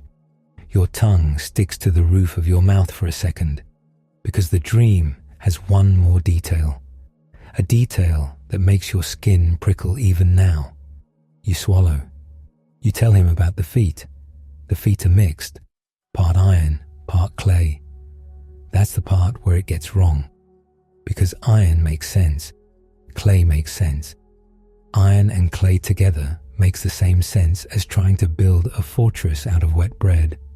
The statue's feet look sturdy from a distance, but up close you can feel the weakness in them. Clay is for pots. Clay is for bricks before they're fired. Clay is for things that crack when you drop them. In your mind you see it, the iron veins running through soft earth like someone tried to cheat reality and got caught. You can practically feel the crumble waiting to happen. You glance at Nebuchadnezzar again. His eyes flicker at the mention of the feet, a tiny reaction like a muscle twitch. This detail matters to him. He remembers it clearly, because it probably bothered him too. A statue that tall should not have feet like that. It's like seeing a giant warhorse standing on rotten sandals. You pause just long enough for the room to hang on the edge. The torches snap and spit. Somewhere near the wall, a man's stomach growls, and he looks furious at his own body for daring to be alive during this moment. You continue. You tell Nebuchadnezzar that in the dream, while he was staring at this towering metal man, something else appeared. Not a soldier, not an army, not some heroic champion with a sword. A stone cut out, but not by human hands. It's just there, moving with purpose. It comes toward the statue without hesitation, without ceremony, like it has a job and is not interested in anyone's feelings about it. And it doesn't strike the statue in the head. It doesn't hit the chest. It doesn't crack the bronze belly like a drum. It goes for the feet. Of course it goes for the feet. Because that's where the lie is. You describe the impact. Stone against iron and clay feet. The moment when something solid meets something pretending to be solid. In your mind you hear the sound. An ugly crack, like a pot breaking, like bones under a cartwheel. The feet give way, and the whole statue shudders. You can feel the room tense at the violence of it. Nebuchadnezzar's nostrils flare. The statue falls. Not gracefully. It collapses like a tower of bad decisions. The iron legs buckle, the bronze belly crumples, the silver chest caves, and the gold head, proud, gleaming, smug, smashes into the ground like it's just another piece of metal now, No crown, no throne, just a heavy object hitting dirt. You describe what happens next, and your voice lowers without you meaning it to, because the dream gets almost insulting. The broken statue doesn't just lie there in chunks, it disintegrates. It becomes like chaff on a summer threshing floor, powder, dust, nothing you can gather back up. A wind comes through the dream and carries it away until there isn't a trace. No monument, no evidence, no little plaque that says, "This used to be impressive." Just emptiness where it stood. You see a ripple move through the gathered wise men, because that image lands in the gut. These are men who live off the stability of power. They build careers by attaching themselves to kings like barnacles. A statue turning to dust is not comforting. You finish the vision. The stone that struck the feet doesn't stay a stone. It grows. It becomes a great mountain. It expands until it fills the whole earth, as if the smallest thing in the dream is the only thing that lasts. When you stop speaking, the silence that follows is heavy enough to press on your shoulders. Nebuchadnezzar stares at you. His face has changed, not softened, not calmed, but altered in that stunned way people get when someone repeats their private thoughts out loud. His mouth is slightly open, just for a moment, like he forgot to keep his royal mask on. You can almost see the question flickering behind his eyes. How? How did you pull that out of my skull? How did you walk into my nightmare like it was your own house? You hold your posture. Your legs feel like wood. Your palms are damp, and you're keeping them carefully still at your sides, because shaking hands in front of Nebuchadnezzar is a hobby that ends badly. The king speaks again, and his voice is quieter. He asks if this is the dream. It's not a test now. It's confirmation. You answer, steady. This is the dream. A few men exhale like they've been underwater. Someone behind you whispers a word to another, too soft to catch. The air feels thick with sweat and incense and that metallic scent of weapons that never goes away in this palace. Nebuchadnezzar leans forward, elbows on his knees. Now comes the part that feels like walking across a narrow bridge with fire on both sides. Because describing a statue is one thing, telling Nebuchadnezzar what it means is another. You can feel the entire room bracing. You begin with him. You look at the king, this man who burned your city, who stole you from your home, who can casually order mass executions like he's adjusting a schedule, and you say the words that are both honor and trap. You, O king, are the head of gold. Gold. The best metal, the top, the shining part everyone sees. A compliment that lands like a feast on the tongue. Nebuchadnezzar's shoulders lift just a fraction. Of course they do. This is Nebuchadnezzar. He loves a mirror, especially one that talks. You continue because you have to. You tell him that the God of heaven has given him kingdom and power and strength and glory. That wherever people live, men, beasts, birds, Nebuchadnezzar rules. You keep it formal, like reading from an official tablet, because the king enjoys nothing more than hearing his own greatness described in complete sentences. Around the room, you can feel heads nodding. Yes, that's the safe part. That's the part where everyone relaxes, where the king smiles and rewards the clever foreign boy. But you don't stop there. You can't. You shift your weight slightly, and you feel the packed earth under the palace stone, the solidness of a floor that has heard a lot of begging. You keep your voice even. After you say, another kingdom will arise. Not gold, inferior, silver.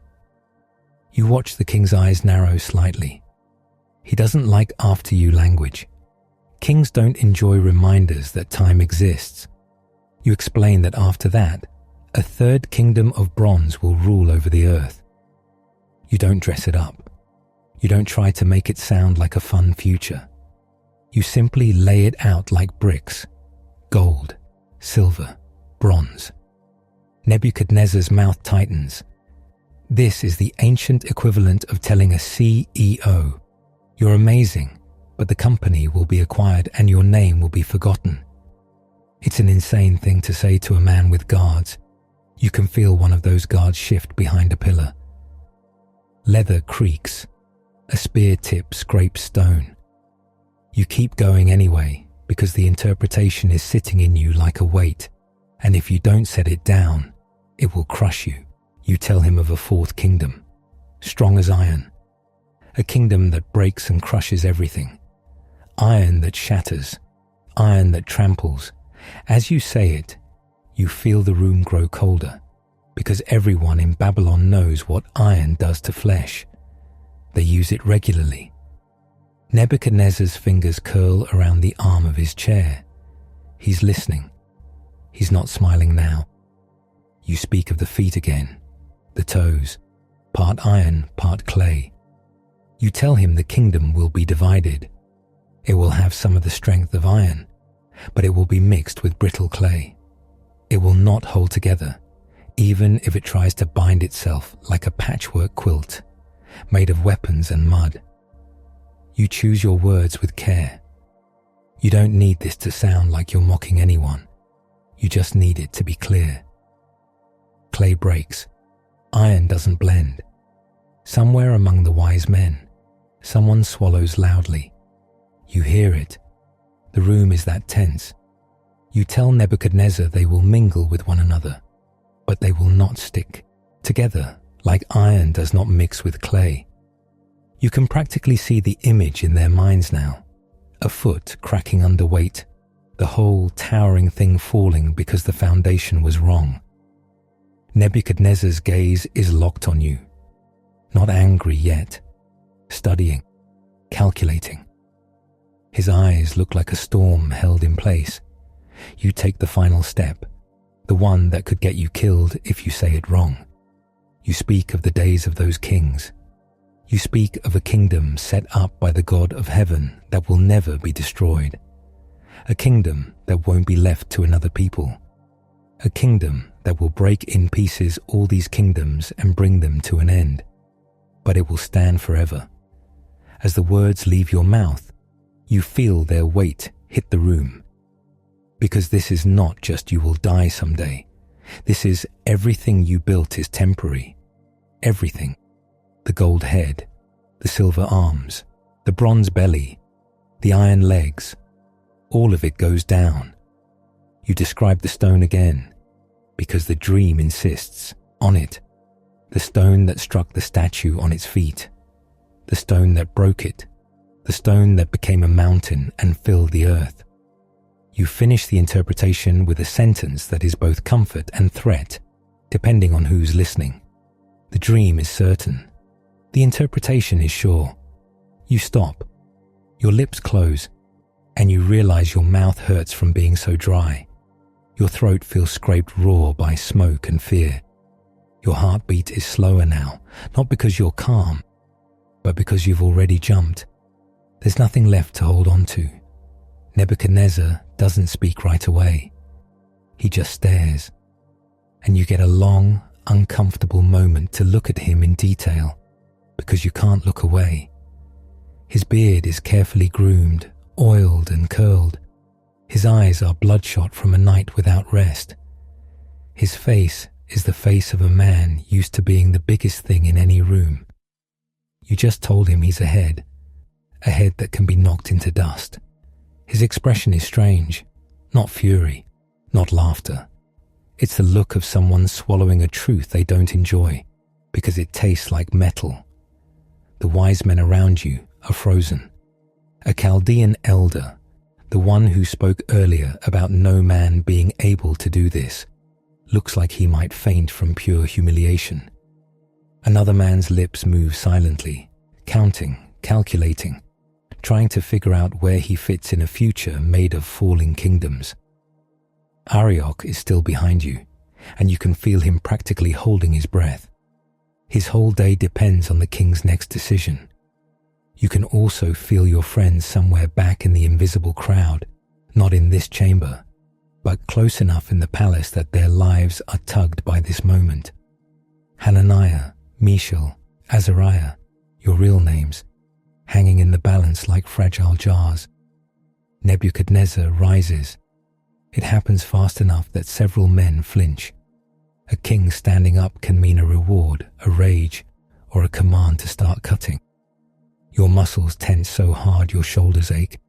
Then he does something nobody expects. He falls on his face. Not a polite bow, not a little nod of respect. He goes down, full body, in front of you. The room makes a sound. One collective inhale that almost chokes on itself. Some officials jerk backward like they've been slapped. A guard's eyes widen. Someone's hand lifts halfway, uncertain whether to stop the king from humiliating himself, which is a hilarious thought, because stopping Nebuchadnezzar is how you meet your ancestors early.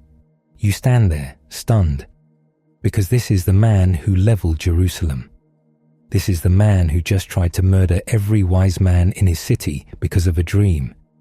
And now he's face down before you like the floor is his only safe place. He orders offerings, incense, gifts. Someone rushes to obey, because if you're a servant in Babylon and the king suddenly wants incense, you produce incense like your life depends on it. The smell blooms into the room, sweet, heavy, cloying, trying to cover up the stink of fear sweat. Nebuchadnezzar lifts his head. His eyes are bright, intense, almost feverish. He speaks about your God, calling him a God of gods and a Lord of kings, a revealer of mysteries. It's high praise, especially coming from a man who has a habit of praising himself. But even as he says it, you can see the Babylonian part of him, trying to fit this into his collection. One more powerful deity on the shelf. One more divine weapon to claim. He doesn't suddenly become humble. He becomes impressed, which is not the same thing. He commands that you be honored, that you be elevated. He calls for a robe, fine cloth, soft enough, that it feels obscene against your skin. It smells like stored cedar and expensive oil. They put a chain of gold around your neck, heavy and cold, like wearing the head of the statue in miniature. You feel the absurdity of it. Yesterday you were on a list to be torn apart. Today you're being dressed like a prized animal. Babylon's customer service is unpredictable. Nebuchadnezzar speaks again, and the words roll out like a decree being carved into stone. He makes you ruler over the province of Babylon, chief of the wise men. Which is almost funny, because most of them wanted you dead 15 minutes ago. You can feel their hatred like heat. Somewhere behind the polished faces, resentment ignites. These men trained for decades, learned every omen and ritual, memorized every star. And a captive teenager just walked in and got promoted over all of them because his God answered a prayer. That kind of envy has teeth. You bow again, deeply, because you know how quickly a king can change his mind. Your forehead dips toward the floor, and you catch the smell of it. Stone dust, incense, old spills soaked into cracks. This palace has absorbed years of luxury and violence like a sponge. Nebuchadnezzar's mood is high now, riding the relief of having his dream confirmed and explained. He looks almost energized, like fear has turned into triumph. You watch him, and a chill runs through you despite the warm torchlight. Because he heard you, he heard, "You are the head of gold," and he liked it. But he also heard, "After you." He heard, "You will end." He heard, "A stone will strike the feet." He heard, "God will set up a kingdom that will not be destroyed." You don't know what he's going to do with that. Nebuchadnezzar is not the kind of man who accepts temporary without trying to fight it. A king like this will try to weld clay and iron together with sheer stubbornness. He will try to build statues that defy the dream. He will try to make gold last forever. You can almost see the thought in him. If I'm the gold head, then gold is the point. Not God. Gold. He finishes his pronouncements, still buzzing with that strange mixture of awe and pride. He looks at you as if you're both a miracle and a useful tool. The room begins to move again, as if everyone has been released from being statues themselves. Officials murmur. Scribes scratch notes with styluses, hands trembling from adrenaline. Guards reposition, scanning faces, because even in celebration, Babylon expects trouble. You feel the weight of the gold chain at your throat. It tugs slightly when you breathe. It's a gift, and it's also a collar.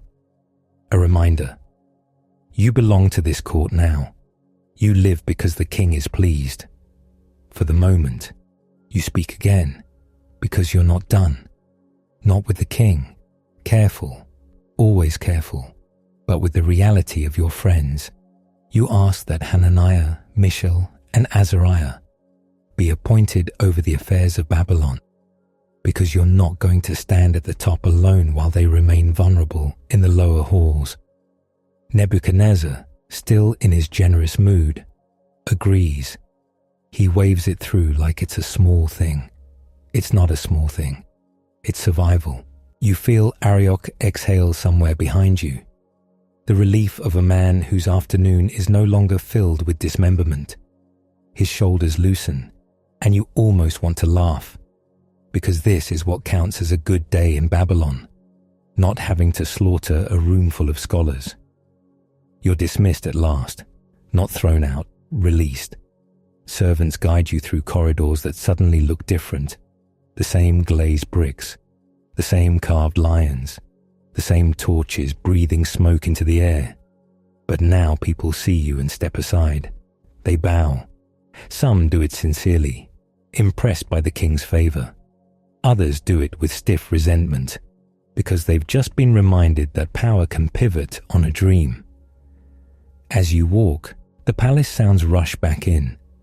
Sandals scuffing, a distant shout, someone arguing about a tablet delivery, the cough of a man who has been coughing in the same hallway for 3 years and will still be coughing when empires change. Your stomach finally remembers it exists. It tightens and growls because apparently near-death experiences are appetite suppressants until they're not. You can taste incense at the back of your throat, sweet and bitter, and it mixes with the memory of lentils from the night before. You reach a quieter stretch of corridor, and your feet slow without you deciding to. The dream plays again in your mind. The gold head shining, the silver chest, the bronze belly, the iron legs, the feet that look strong until you notice the clay, that stone, that crack, that statue collapsing into dust like it was never real. You feel something unsettled in your chest, not fear of death now, but something heavier, because you stood in front of the most powerful man you've ever seen and told him the truth. Kings fall, empires crumble. All that metal ends up as wind-blown powder, and you, exile, captive, renamed, are going to live in the middle of that falling.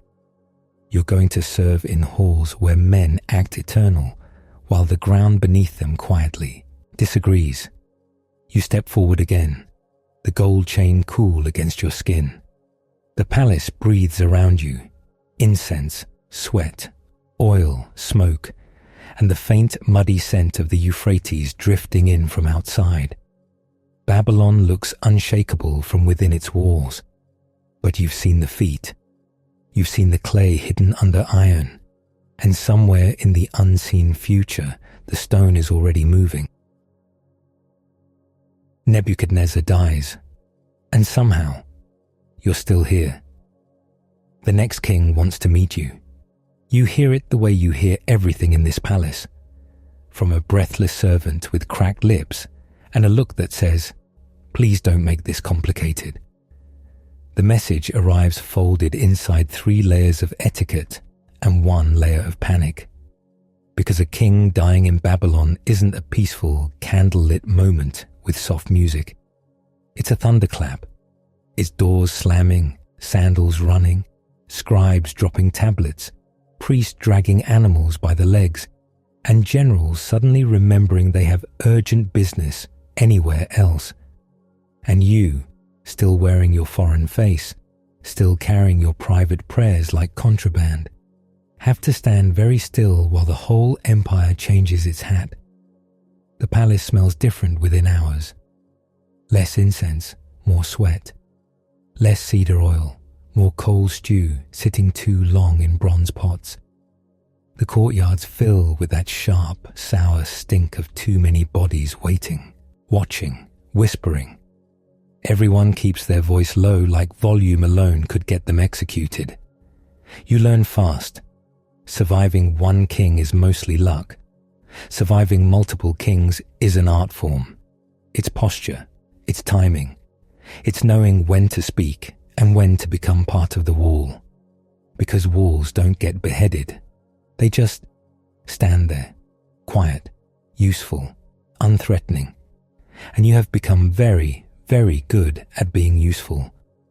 Days pass in a blur of funerary processions and public grief.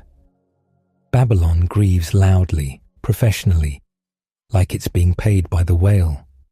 Women tear their clothes, men strike their chests, priests chant until their voices go ragged.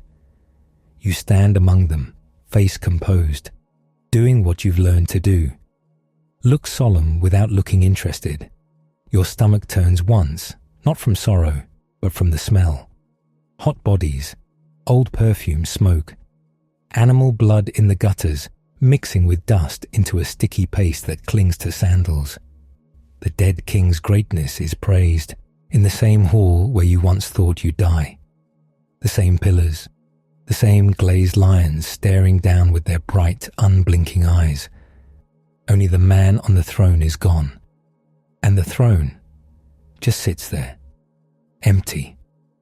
It shouldn't look so ordinary, but it does. A chair can be terrifying when the wrong person sits in it, and a chair can be terrifying when nobody does. The next ruler's court assembles like a new skin forming over old bone. New favorites, new guards with different scars, new advisors who laugh a little too hard, because laughter is armor.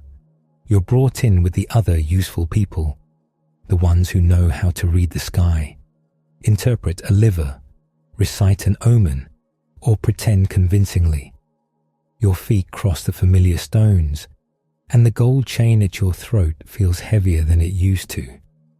Not because it weighs more, because you know what it means. A gift from a king is a leash from a king. The new king's eyes slide over you like a hand testing fabric. Not warm, not cruel, just measuring. You bow low, because your neck enjoys staying attached. Your palms are damp, and you keep them hidden in your sleeves like you're smuggling water. The king asks questions that sound polite and feel like traps. Where are you from? How long have you served? What gods do you honor? Your answers come out smooth, practiced, in the court tongue that still tastes foreign on your teeth. You don't mention Jerusalem unless someone else says it first. You don't talk about dreams unless asked. You don't bring up statues made of gold and silver and iron, because kings don't love reminders that their feet might be clay. You leave the chamber alive. That's the victory. That's the standard now. Not joy, not safety, just alive. Years stack like bricks. One king becomes another. A name changes on the seal. A different face appears on the coins. The palace keeps its rhythm. Morning petitions, midday sacrifices, evening feasts that turn into drunken singing, then quiet corridors that echo with the soft clink of weapons. You get older in slow, unglamorous ways.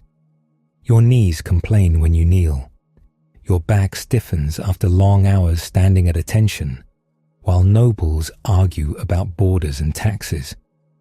Your beard grows in more grey each season, until even the youngest guards start calling you elder, with that half-mocking respect reserved for people who might outlive you out of spite. Sometimes you catch your reflection in polished bronze, eyes tired, face lined, and you remember the boy dragged from a burning city. You don't look like that boy anymore. You look like Babylon got its hands on you and tried to keep you. The court keeps trying too. There are meals you attend where the food is rich enough to make you suspicious. Lamb stewed in sweet wine, dates pressed into cakes, bread so soft you almost don't trust it. It's like biting into a lie. You learn to eat slowly, not because you're savoring, because you're watching. At any moment, someone could set down their cup, lean in, and decide they don't like your face. And Babylon is full of cups, full of leaning, full of decisions. One morning, the palace wakes up with a strange hush, not the normal hush of servants trying not to be noticed. This is a hush with edges, like everyone has agreed not to say something out loud. You step into the courtyard, and the air is cool enough to bite. The Euphrates smell drifts in, mud, reeds, fish, and that faint rot of old water. A guard avoids your eyes. A scribe pretends to be fascinated by his own stylus. You catch a whisper that dies the moment you turn your head. Something is wrong.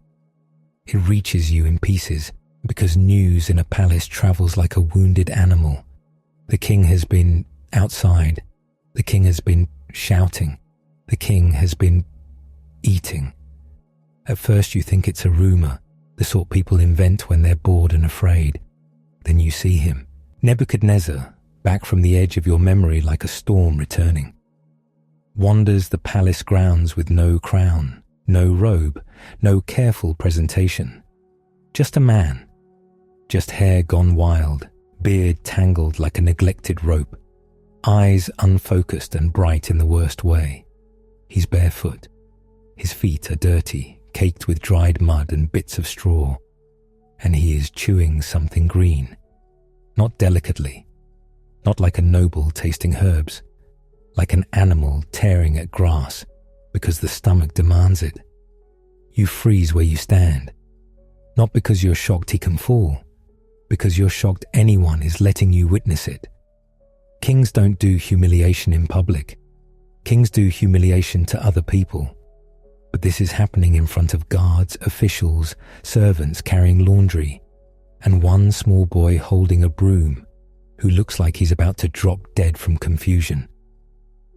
Nebuchadnezzar lurches toward a patch of garden, pushing aside a shrub with his hands, and you hear the wet ripping sound of leaves being torn. You smell it too, crushed greenery, damp earth, and beneath it, that sour human smell of sweat that hasn't met soap in a long time. He makes a noise, half laugh, half growl, and someone nearby flinches like they've been slapped. Nobody steps in, nobody dares, because even mad, he's still the king.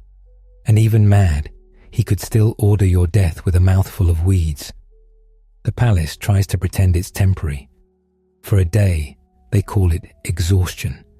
For a week, they call it illness. For a month, they start calling it the matter of the king's condition. In careful voices, like naming, it might make it stronger. Then the months become a year, and the king is still out there, still eating grass, still wandering, still looking at people like they're shadows. His nails grow long and thick, curling at the ends, not elegant, not royal. They look like claws, the kind you'd see on a bird ripping meat. His hair mats together in greasy ropes, catching twigs and dust. You see him once after a rainstorm, and water runs off him like it runs off a stray dog. He doesn't wipe it away. He just stands there blinking at the sky, mouth open, rain dripping off his beard onto his bare chest. The courtiers handle it the only way courtiers know how. They keep the machinery running. Someone sits in the hall. Someone signs decrees. Someone receives ambassadors and forces a smile wide enough to crack. It's like the empire is a massive cart, and the ox has decided to become a goose. So everybody else grabs the handles and pretends this is normal. You keep your head down. You answer questions when asked. You do not offer commentary on the king's new dietary choices. You do not make jokes about grass being low sodium. You do not glance too long when he shuffles past, because the palace is full of men who would love a reason to remove you. And Daniel stared disrespectfully at the king while he was chewing is absolutely a reason in Babylon. Days become seasons. Seasons become years. 7 years, they say, in whispers that feel like counting a curse. You watch other men age faster than they should, their faces tight with strain, their hands trembling when they hold cups. You watch priests burn offerings that smell like desperation, fat crackling, smoke thick, spices poured on like they can cover the stench of panic. You watch officials start praying to any god that will listen. Marduk, Nabu, Ishtar, any name they can throw into the air like a rope.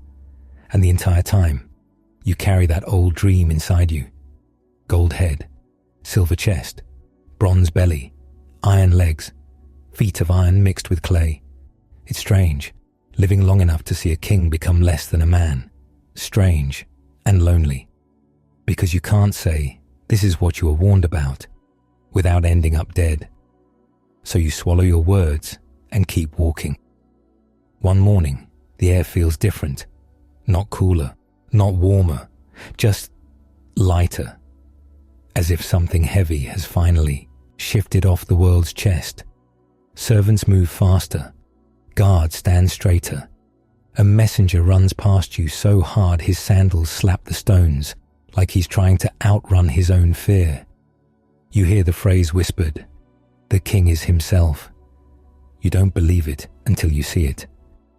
Nebuchadnezzar stands washed, dressed, groomed as best as anyone can manage after years of living like a beast. His eyes are clear, not kind, not gentle, but clear. He looks older, like time grabbed him by the shoulders and shook him. His hands, those hands with claw nails, have been cut and cleaned. His hair is trimmed, though it still carries a wildness, like a memory that won't obey. He stands in a hall, surrounded by men who suddenly remember how to bow properly, and you watch him lift his head. He speaks in a voice that sounds like it's been scraped raw and rebuilt. He talks about lifting his eyes to heaven. He talks about understanding finally. That power isn't something you can chew up, like grass, and keep forever. The words land heavy in the hall. Some people look relieved. Some look offended, like humility is an insult to the brand.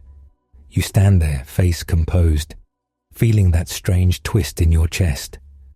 Not satisfaction, not triumph. Just the quiet shock of seeing a man dragged down and given back. Nebuchadnezzar reigns again, not forever. No one does. But for a while, the palace steadies, the feasts resume, the decrees flow. The walls still shine with glazed brick, and the Euphrates still creeps past the city like a patient animal. And then, one day, the king dies for real. No madness this time. Just the ordinary ending of a man, no matter how loud he was. The empire mourns again, loud and practiced, and you stand in the same halls with the same smoke in your throat. Only now your hair is grey. Now your hands ache in the cold. Now you've outlived the king who destroyed your home. That's a strange kind of victory. It doesn't feel like winning. It feels like being the last person in a room after the party, surrounded by spilled wine and broken cups, wondering how you're still cleaning up. New kings come. Some last long enough to learn your name. Some don't. You keep serving, because what else is there? You can't go back. Jerusalem lives in you like an old scar, tender when pressed. Babylon is your daily air, dust, smoke, meat fat, river damp, and the constant metallic breath of soldiers. And every time a new ruler ascends, the palace turns into a nest of sharp smiles. You learn the differences between them. One king is paranoid, always looking behind curtains. One is lazy, letting officials fight like dogs over scraps. One is cruel in a theatrical way, making punishments into entertainment. One is charming, which is worse, because charm makes people forget the knife is still there. Through it all, you become a fixture, a stone in the courtyard. Old Daniel, the one who doesn't drink too much, the one who doesn't laugh at the wrong joke, the one who prays like he's got somewhere else to be. And then comes Belshazzar.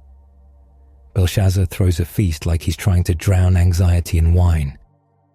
The invitations go out, and the palace swells with nobles, officers, wives dripping jewelry, concubines dressed in fabric so sheer it might as well be confidence. The air in the banquet hall turns thick with heat and bodies. Oil lamps burn, making the ceiling disappear into smoke. The smell is a punch. Roasted meat, spilled beer, human sweat, and perfume that tries desperately to pretend everyone bathed.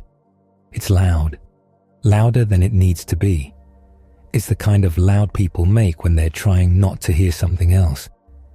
You're not at the center of this feast. You're old now. You're useful, but you're also inconvenient. Old men who don't flatter loudly enough don't get the best seats, so you sit off to the side, watching. You see Belshazzar on his raised platform, red-faced from drink, eyes bright, laughing with that sloppy confidence of a man who thinks walls make him immortal. He lifts a cup, he shouts, the hall roars back. Someone plays a lyre too aggressively. Someone else claps offbeat and doesn't care. The floor is sticky already, a thin sheen of spilled wine and grease that clings to sandals. Servants hurry through it like they're skating on humiliation. Belshazzar leans back, drunk on attention, and makes a decision. A stupid decision. A decision that smells like disaster from 3 rooms away. He calls for the vessels. Not just any vessels. The ones taken from Jerusalem. The gold and silver cups that once belonged to the house of your God. You feel your jaw tighten. Your stomach goes cold. Servants glance at each other, uncertain, because even in Babylon, there are lines you don't cross without checking the weather first. Belshazzar doesn't check anything. He waves his hand, like he's swatting a fly. The vessels arrive carried on trays, gleaming under lamplight, beautiful in a way that makes your throat ache. They've been stored carefully, polished, preserved like trophies. Belshazzar lifts one and sloshes wine into it. Dark red, nearly black in the lamplight. He drinks, and he laughs, and he passes them around like party favors. Nobles grab them with greasy fingers. Women lift them and giggle.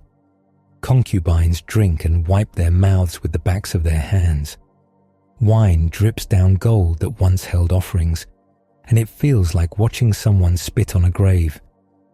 Belshazzar toasts the gods of gold and silver, bronze and iron, wood and stone. The hall cheers. Of course they do.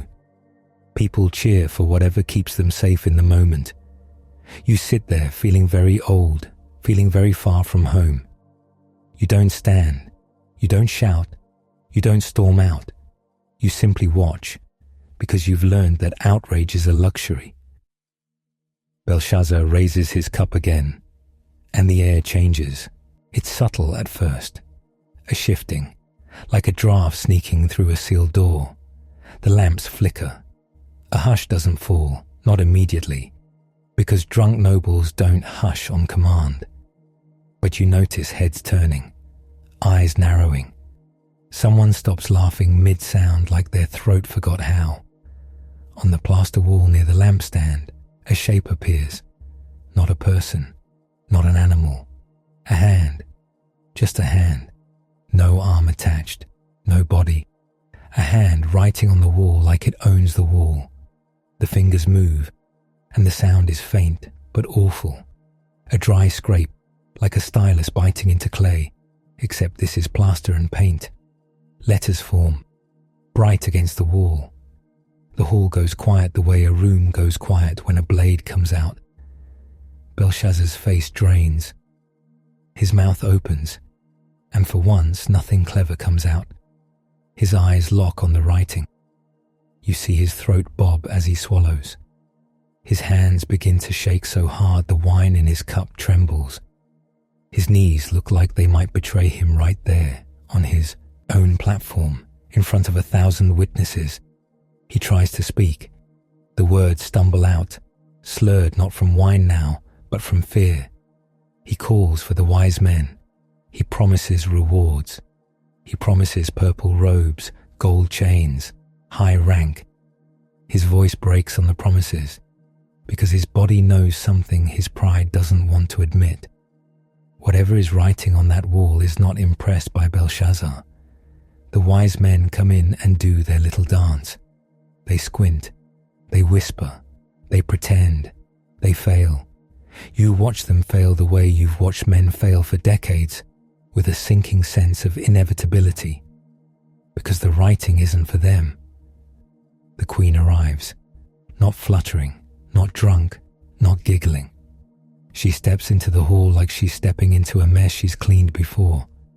Her eyes flick to the wall, then to Belshazzar, and you can see her assessing the situation in a heartbeat. She speaks loud enough for him to hear. There is a man, an old man, a foreign man, a man who has handled impossible messages before, and so they come for you. A servant finds you and bows too fast, too low. Come, he says, voice tight. No explanation, no time. You rise slowly because your joints do not care about emergencies. Your knees crack, your back complains.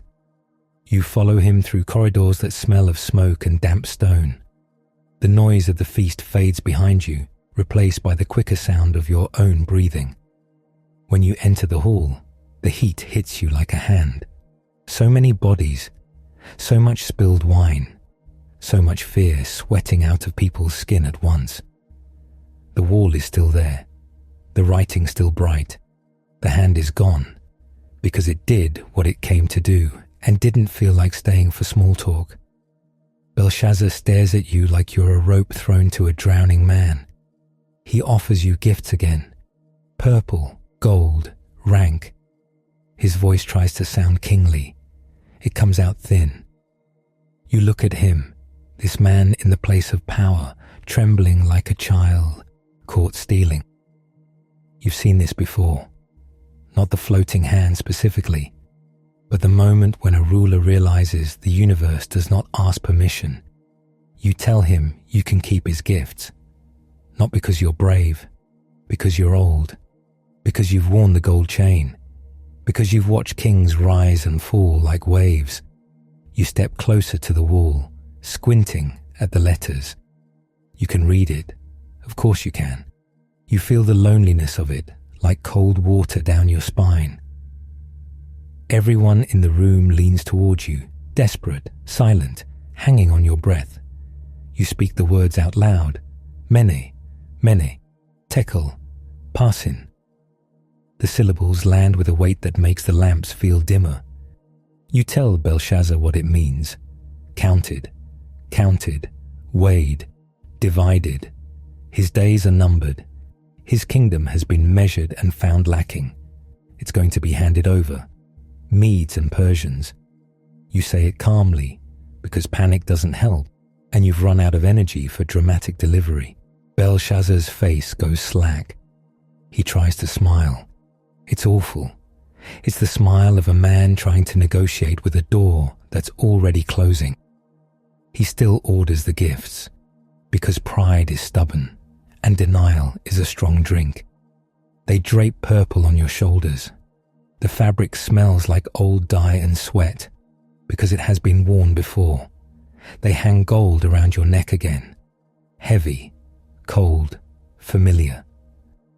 The hall applauds weakly, like people clapping at a funeral because they don't know what else to do with their hands. And you stand there under the lamps, old and tired, wearing honors that feel pointless because you can feel it in the air. The city is not safe. The feast is not loud enough. The walls are not thick enough. Outside Babylon, armies move. You know it. They know it too, somewhere deep under their wine and perfume. That night, the party keeps going, because some people would rather drink than face the door. Belshazzar keeps laughing too loudly. Nobles keep eating, fingers shiny with grease. Someone sings until their voice cracks. The floor becomes a swamp of spilled beer, grape skins, and crushed herbs. Servants mop and give up. You leave the hall as soon as you're allowed, because you don't want to be there when reality arrives. You walk back through corridors lit by smoking lamps. Your sandals scuff quietly. Somewhere in the palace, a dog barks once, sharp and nervous, then goes silent. You reach your quarters and sit down. Your hands rest on your knees. They tremble just a little, not from fear, but from the strain of carrying messages no one wants. You've spent your life telling kings they're temporary, and every time they act surprised. Near midnight, you hear a sound that doesn't belong to a feast. A distant shout, muffled by walls, then another, then the unmistakable clash of metal. Not musicians, not cups, weapons. You rise and move to the window. Outside, Babylon lies under the night sky, its rooftops dark, its great walls looming like they're carved out of the earth itself. For a moment, it looks peaceful. Then you see torches, not orderly palace torches, running torches, a line of fire moving where it shouldn't. The Euphrates runs through the city, and tonight it smells stronger, wetter, like the river is being disturbed. You listen harder. Shouts become clearer. Boots, many boots, on stone. A horn call, low and urgent. People yelling in the street, confused, angry, afraid. Babylon has been breached. The Persians come in through the river. You don't see the engineering from your window. You feel the result. The city's heartbeat changes. It becomes frantic. It becomes ragged. The smell changes too, even from here. Damp mud rising where water has been redirected. The stink of riverbed sludge exposed to air. Fish flopping in shallow pools, dying and stinking all at once. Soldiers enter where nobody expected soldiers. Guards rush to gates that are suddenly meaningless. A city built to withstand siege realizes its own lifeline is now a doorway. You hear the scream start, short, sharp, cut off. You grip the window ledge, wood rough under your fingers. You don't pray out loud, not because you don't want to, because you can hear men dying and your throat tightens. Somewhere in the palace, the feast collapses into chaos. You imagine Belshazzar's face when someone bursts in, breathless, shouting that the river is low and enemies are inside the walls. You imagine nobles scrambling, slipping on their own spilled wine. You imagine women shrieking, jewelry clattering. You imagine the gold vessels from Jerusalem abandoned on tables, rolling, clinking, catching lamplight as the room empties. Babylon's laughter turns into running. Belshazzar dies that night.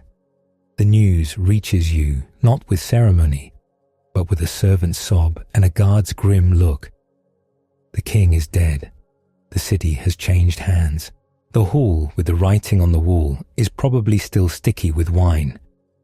And the writing was right. You sit back down because your legs feel suddenly weak, not from surprise, from the exhaustion of being correct again. Dawn comes grey and dusty. Smoke hangs over parts of the city, thin and bitter. The streets are a mess of abandoned sandals, broken jars, and dark stains nobody wants to look at too closely. The river smells like exposed mud and dead fish.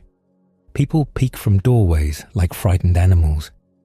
Babylon, so proud, now looks like a rich man caught without his robe.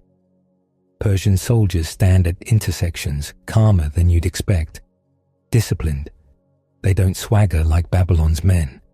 They watch. They hold spears steady. Their armor smells of leather and travel, sweat baked in, dust ground into seams. They speak a different language, and it hits your ear like stones clicking together. A new empire, new feet on the same streets. You are summoned again because, of course, you are. Old men who survive regime changes become valuable in a way that feels faintly disgusting. You're brought before the new ruler, Darius, they call him. He sits in a chair that still feels like Nebuchadnezzar's chair, because thrones don't change much.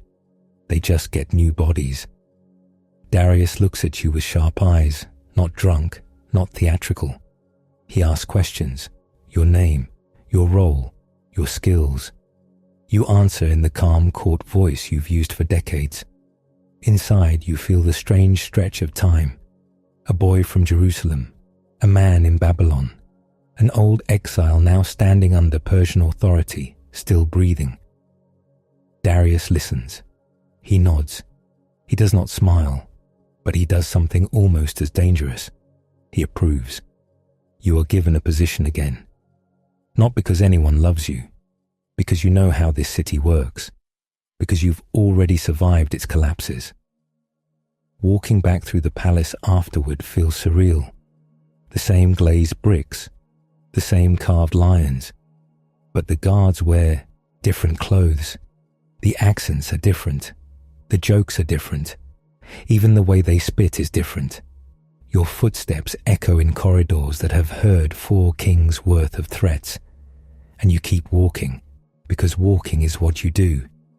Days pass under Persian rule.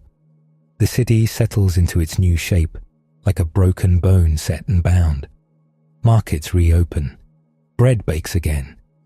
People try to pretend yesterday didn't happen, because pretending is a common survival skill. You do your work. You answer petitions. You advise when asked. You keep your head down. And still, eyes find you. Persian officials, fresh and ambitious, glance your way with a look that says, "Why is the old foreigner still here?" Babylonian officials, those who survived, look at you like you're a bad omen. Because you outlasted their kings. Because you keep being right. And no one enjoys being reminded that power has an expiration date. You feel the loneliness of it most at night, when the palace quiets and your quarters smell like lamp smoke and old fabric. When your bones ache and sleep comes in pieces. When you open your window toward the west, toward a city you haven't seen in decades, and you pray the same prayers you prayed as a young man with smoother hands. You pray because it's the one thing no empire managed to beat out of you. Not with new names, not with gold chains, not with threats, not with promotion. And this is where the trouble begins. Because under Persian rule, paperwork becomes a weapon. Men who can't stab you directly will stab you with ink. A group of officials starts watching you, not openly. They do it the way bureaucrats hunt. Smiling, bowing, taking notes, asking innocent questions that aren't innocent at all. You catch them lingering near doorways. You see them whispering to each other when you pass. You feel eyes on your back when you kneel. They don't like that the king trusts you. They don't like that you're steady. They don't like that you don't scramble for power the way they do. It makes them nervous, so they start building a trap. You hear about the decree like everyone does, through the palace grapevine, sour and eager. A new law is coming. A 30-day rule. No one may petition any god or any man except the king. Just for a month, they say, like it's a small thing. Like devotion is a faucet you can turn off and on.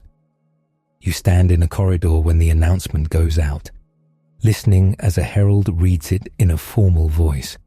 The words echo off stone. Officials nod with rehearsed seriousness. Guards shift their spears. Somewhere nearby, a servant drops a clay cup, and it shatters on the floor with a sound like a warning. You don't react, not outwardly. You let your face stay calm, because calm is armor. Inside, something settles. A familiar weight. You know what they're doing. They can't find dirt on you, so they're trying to outlaw the cleanest thing about you. You walk back to your quarters at the usual pace. Your sandals scrape the same stones you've crossed for decades. The palace smells the same: smoke, sweat, oil, damp river air. Only now there's a new layer on top. Anticipation. You reach your room. You open the shutters toward the west. The light falls across the floor in a pale rectangle. You kneel where you've always knelt. Not dramatically, not defiantly, just faithfully. And somewhere in the corridors outside, men who have been waiting for this moment lean in to listen, holding their breath like hunters in tall grass.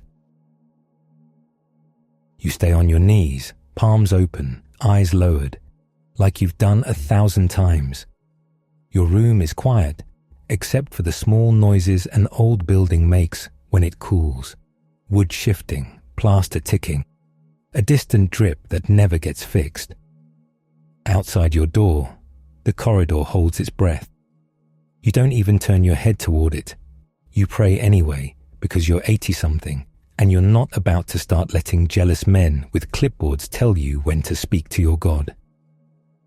The words are familiar in your mouth. They taste like home. And that's the problem. A floorboard in the corridor gives a tiny, stupid creak. It's the sound of a grown man trying to be invisible and failing at carpentry. You finish your prayer at the same steady pace. No theatrics. No dramatic gasp like you're in a play. Just the last word, the small silence after it. And then you straighten your back with the slow dignity of someone whose knees are filing complaints with the universe. When you stand, the room feels different.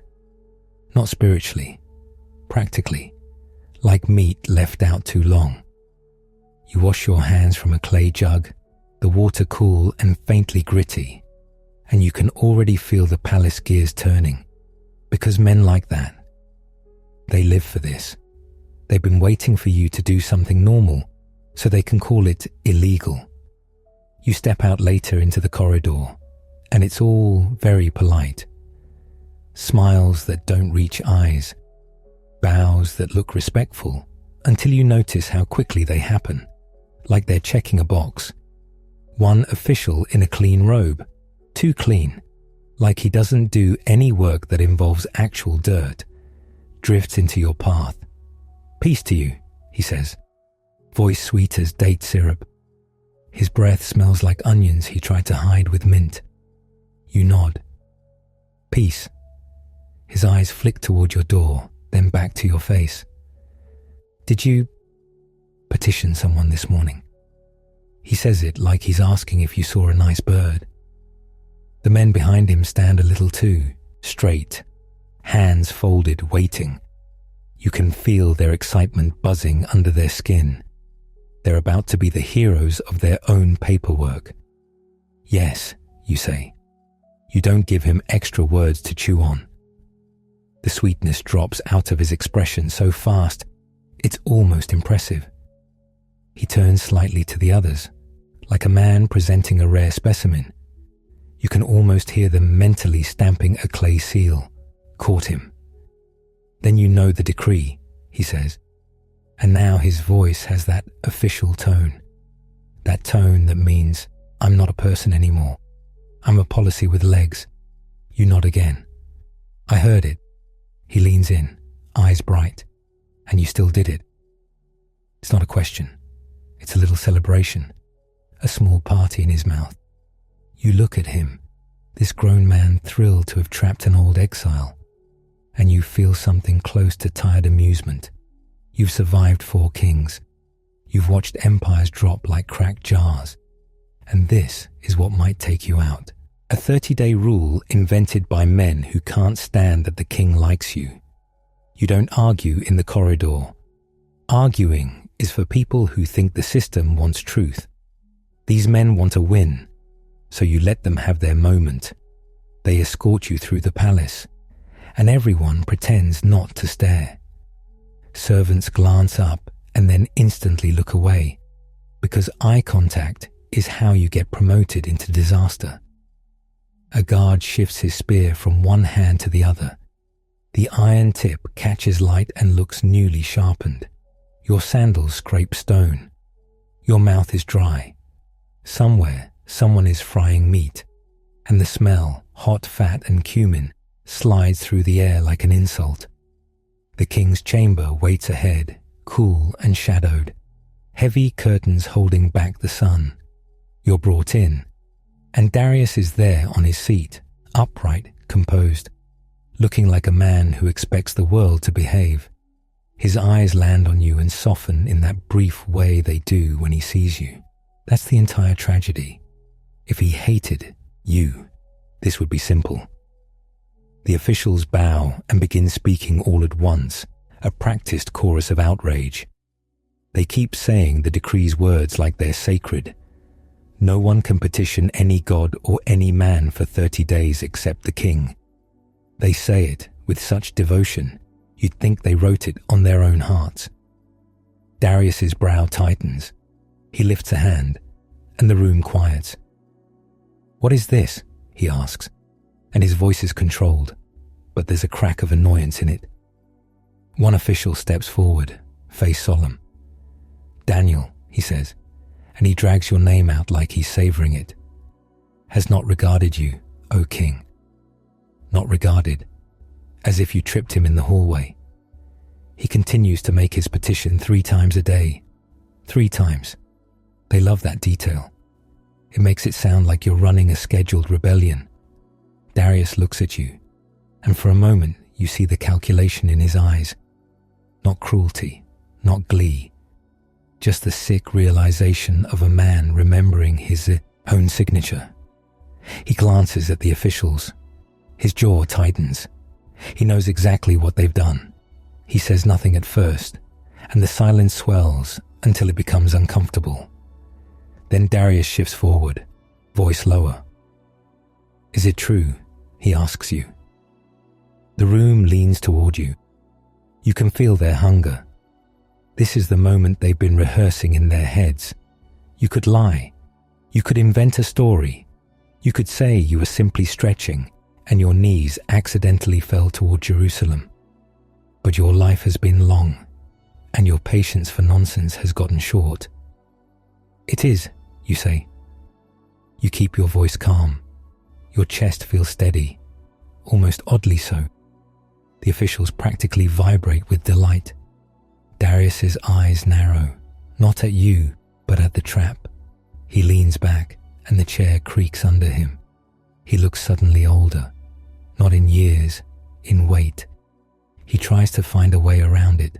You watch him do it, asking questions, looking to scribes, searching for loopholes like a man trying to crawl out of a net without tearing his own skin. They keep reminding him. The law of the Medes and Persians, one says, oily with certainty, cannot be revoked. Cannot be revoked. So congratulations. They've invented an unchangeable rule about a month-long ego vacation. The day drags. Darius keeps you near, not in chains, not shoved into some cell, but held in that awful space where everyone knows what's coming and no one says it out loud. He sends for advisors. He sends for legal minds. He sends for men who specialize in creative interpretations. The air in the chamber grows stale, thick with sweat and parchment and the faint sour smell of a brazier that's been burning too long.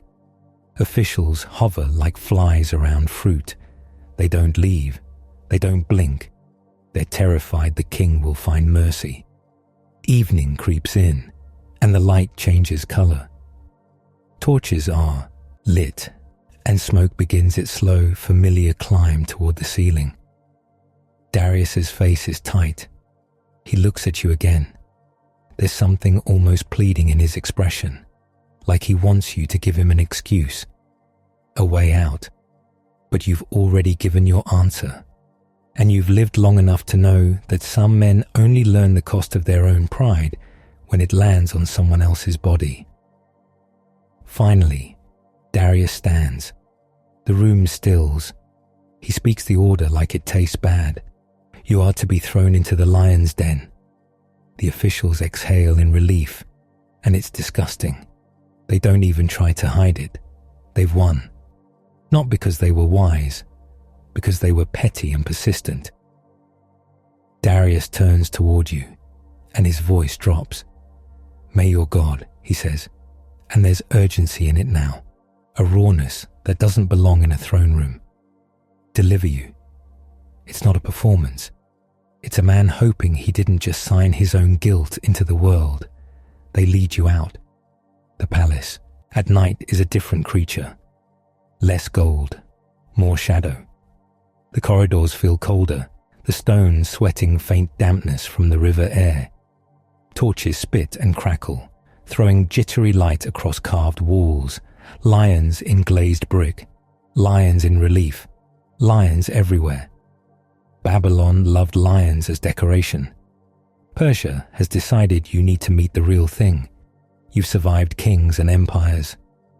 But some enemies are closer than thrones. The path takes you down, stairs, then more stairs. Your knees complain with every step, and you can't tell if the pain is age or the body's last protest. The air changes as you descend. The palace scent, incense, oil, cooked meat fades. Something else moves in, a thick animal heat. The smell hits you in layers. Old blood dried into stone, rotting meat from past feedings, wet fur and a sharp, sour ammonia that tells you the lions have been using the same place as a bathroom for a very long time. You breathe through your mouth. It does not help. You hear them before you see them. A low, steady sound, breathing, massive and patient. A scrape of something heavy shifting on stone. A chuff, like a bellows exhaling. The guards' torches illuminate iron bars and a pit beyond, dug into the earth and reinforced with stone. The den isn't some neat little storybook hole. It's a working execution site, a place designed for bodies to disappear loudly. You step closer, and the warmth rising from it feels wrong, like the earth itself is exhaling. Somewhere down there, an animal makes a sound that vibrates in your ribs. You think of lambs. You think of the smell of fresh bread in Jerusalem. You think of the river that carried Persian soldiers into Babylon like a silent knife. A guard avoids your eyes as they bring you to the edge. They've executed people before, sure, but executing the old advisor the king likes, that adds a flavor they don't enjoy. One official is there too, hovering, watching, making sure it happens. His face is calm, but his eyes are bright with that same nasty joy. He stands at a safe distance, of course. Bravery is always best practiced from behind other people. They bind your hands, not tightly, but firmly enough. Rope bites into your wrists, rough fibers scraping skin that's thinner than it used to be. You look down into the den. Torchlight struggles to reach the bottom. You see movement, shapes sliding in shadow, muscle under fur, a tail flicking. You see bones. Not a dramatic pile, but enough to make your stomach sink. A rib here. A skull shape half buried in filth. Scraps of cloth stuck to stone like forgotten flags. Someone attaches a thicker rope around your chest and under your arms. This isn't gentle. This is men trying not to drop you and have to explain to the king why the old man's neck snapped before the lions got their turn. They begin lowering you. The edge scrapes your sandals. Stone rubs at your back. The rope digs into your ribs.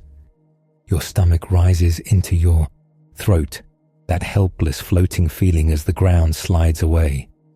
The smell gets worse the farther down you go. Up top, it was unpleasant. Down here, it is intimate. It coats your tongue. It crawls into your nose and sits there like it paid rent. You hear a lion's breathing closer now, deeper. A sound like a giant dog. If a giant dog could also remove your head, your feet touch the floor. It's not dirt. It's packed earth mixed with damp straw, bits of bone, and whatever else has been dragged in and left. It gives slightly under your weight, like a filthy sponge. The ropes slacken, and hands above yank them back up quickly, like they're afraid your death might climb the rope and follow. You stand there in the dark, bound, trying to keep your balance. A torch above flares, and for a second you see them. Not one, multiple. Lions huge and thick around the shoulders, their fur dusty, their eyes catching light like coins. One of them has a scar along its muzzle. Another's mane looks clumped, stiffened by old blood. They look well fed enough to be terrifying, and hungry enough to be interested. They watch you, and they don't rush. That's the part nobody tells children. Predators don't always sprint. Sometimes they just consider you, like you're an option, like they're deciding whether you're worth standing up for. You hear breathing all around, slow and heavy. You hear the wet sound of a tongue licking teeth. Your heart thuds, steady but loud in your ears. Above, men shuffle. Someone clears his throat. Darius's voice comes down into the pit, strained. "Daniel," he calls. And it's too personal for a king, too desperate. The den swallows his voice and gives it back warped. No one expects you to answer. Your throat is dry, but you lift your head anyway. "My king," you call back, and your voice echoes off stone. It sounds small. Up top, the officials are very quiet. They want silence. They want you gone. Then the stone comes. You hear it before you see it. A grinding scrape, like a giant lid being dragged across a jar. The opening above darkens as the stone slides into place. A circle of torchlight shrinks into a ragged halo, then a thin seam, and then almost nothing. The last sliver of light vanishes. Darkness drops into your eyes like thick cloth. You hear a final dull thump as the stone settles. Someone seals it. Wax pressed, a signet ring pushed in.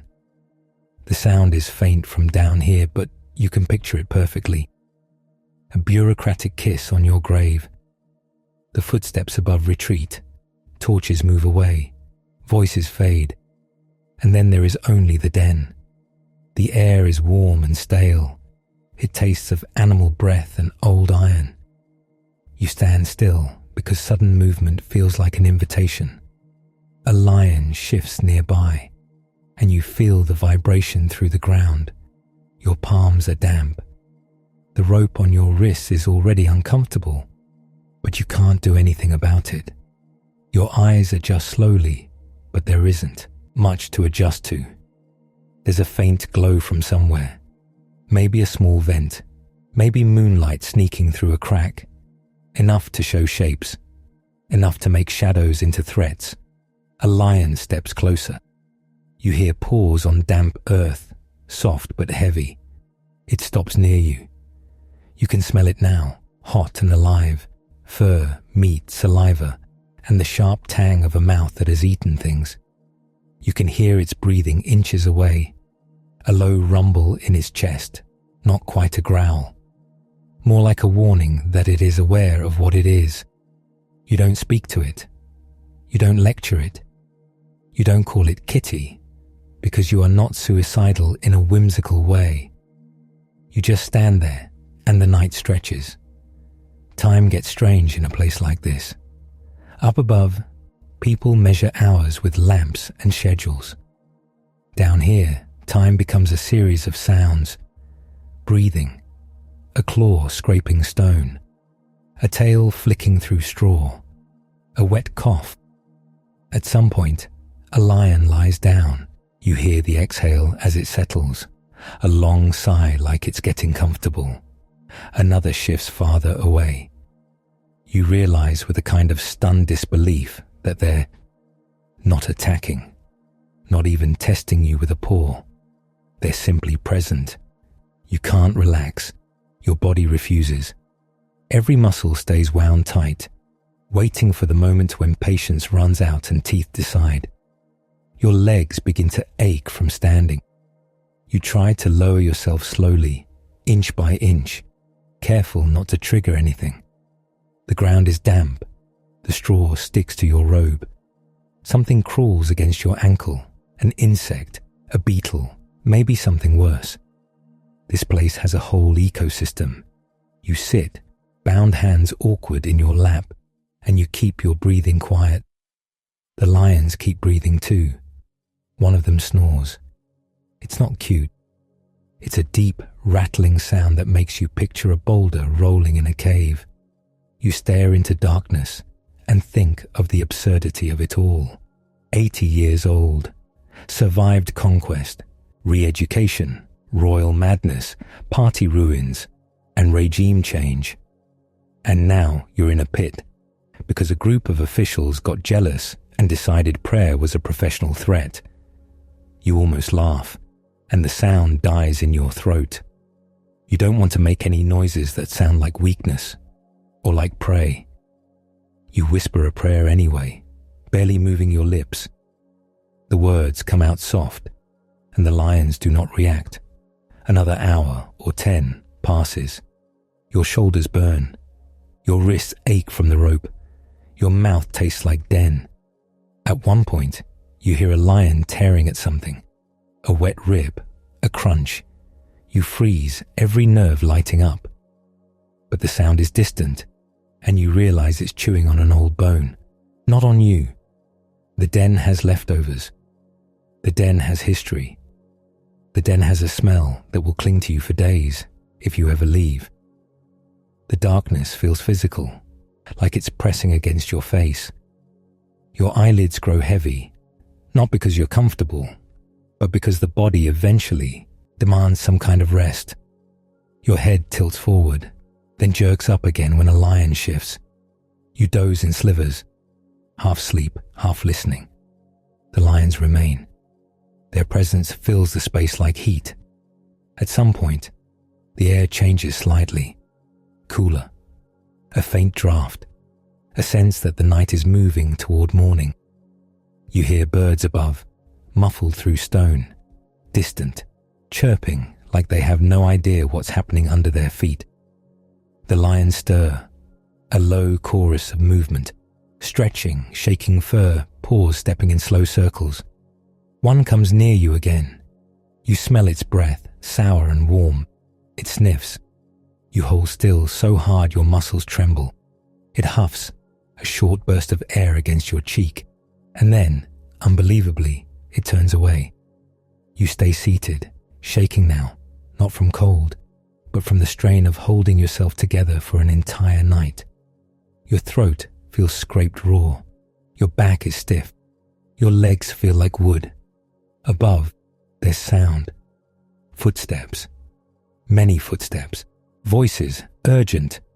Too early for normal palace business. Then the scrape begins again. Stone grinding over stone. Light knifes down into the den, thin at first, then widening as the seal breaks and the opening grows. Dust falls in a soft shower. You squint as brightness hits your eyes like a slap. The lions blink too, annoyed, like someone opened the curtains while they were trying to sleep in. The opening clears, and you see faces above. Guards peering down. Officials craning their necks, trying to look solemn while practically bursting with curiosity. And Darius, he leans over the edge, and he doesn't look kingly now. He looks like a man who didn't sleep. His hair is slightly out of place, his eyes shadowed. His mouth is tight. He calls down, and his voice cracks right through the formal tone. "Daniel," he says louder now, "servant of the living God." The officials flinch at that phrase like it's a rude smell. Has your God been able to deliver you from the lions? The den goes quiet. Even the lions pause, as if they're listening too. You lift your head toward the light. Your voice comes out hoarse, but it's there. "My king," you call, and the words bounce off stone. "Live forever." It's the required line, the ritual politeness, even now. Even from a pit that smells like death, you swallow. "My God sent his messenger," you say, and you feel the steadiness in your chest again, and shut the lions' mouths. You can hear the intake of breath above, a ripple through the gathered men. Darius lets out a sound that is half laugh and half sob. Then he snaps into command like he's been waiting all night to do something useful. "Lift him out," he orders. Ropes drop again, fast. Hands move with sudden frantic care. It's almost funny. Now they're gentle. Now they're respectful. Now everyone wants to be the man who didn't bruise you. They hook the rope under your arms and begin hauling. Your ribs complain as the rope tightens. Your legs dangle, stiff and numb. The den falls away beneath you, and you rise through a column of light and dust. As you're pulled up, you see the lions one more time, circling below, tails flicking. One yawns, massive jaws opening wide, teeth like carved ivory. It closes its mouth and looks away, unimpressed with the entire production. You clear the edge, and hands grab you, steadying you as your feet hit stone. Your knees wobble. The ground feels strange, solid, clean compared to the damp filth below. Your robe stinks. It's soaked with den smell, animal heat, old blood, ammonia, and that metallic tang that sticks to the back of your throat. Darius steps toward you. His face is a mess of relief and fury, and the two emotions sit together like oil and fire. He reaches out, not quite touching you, like he's afraid you'll vanish. Then he does touch you, briefly, on the shoulder. A king's hand, shaking. They check you for injuries. You can't help it. You find yourself turning your hands over, half expecting to see puncture marks. Nothing. No torn flesh. No broken bones. No claw rakes. Not even a bite through your robe. Just rope burns on your wrists and the kind of stiffness that comes from sitting all night in terror. The officials are standing back, and their faces have changed.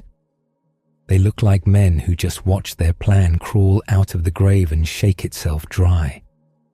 Their mouths open and close, searching for a new script. Darius doesn't give them time. His relief hardens into anger, sharp and clean. He turns on them with a snap that makes guards straighten. "Bring them," he orders. The officials try to speak. They try to bow. They try to explain.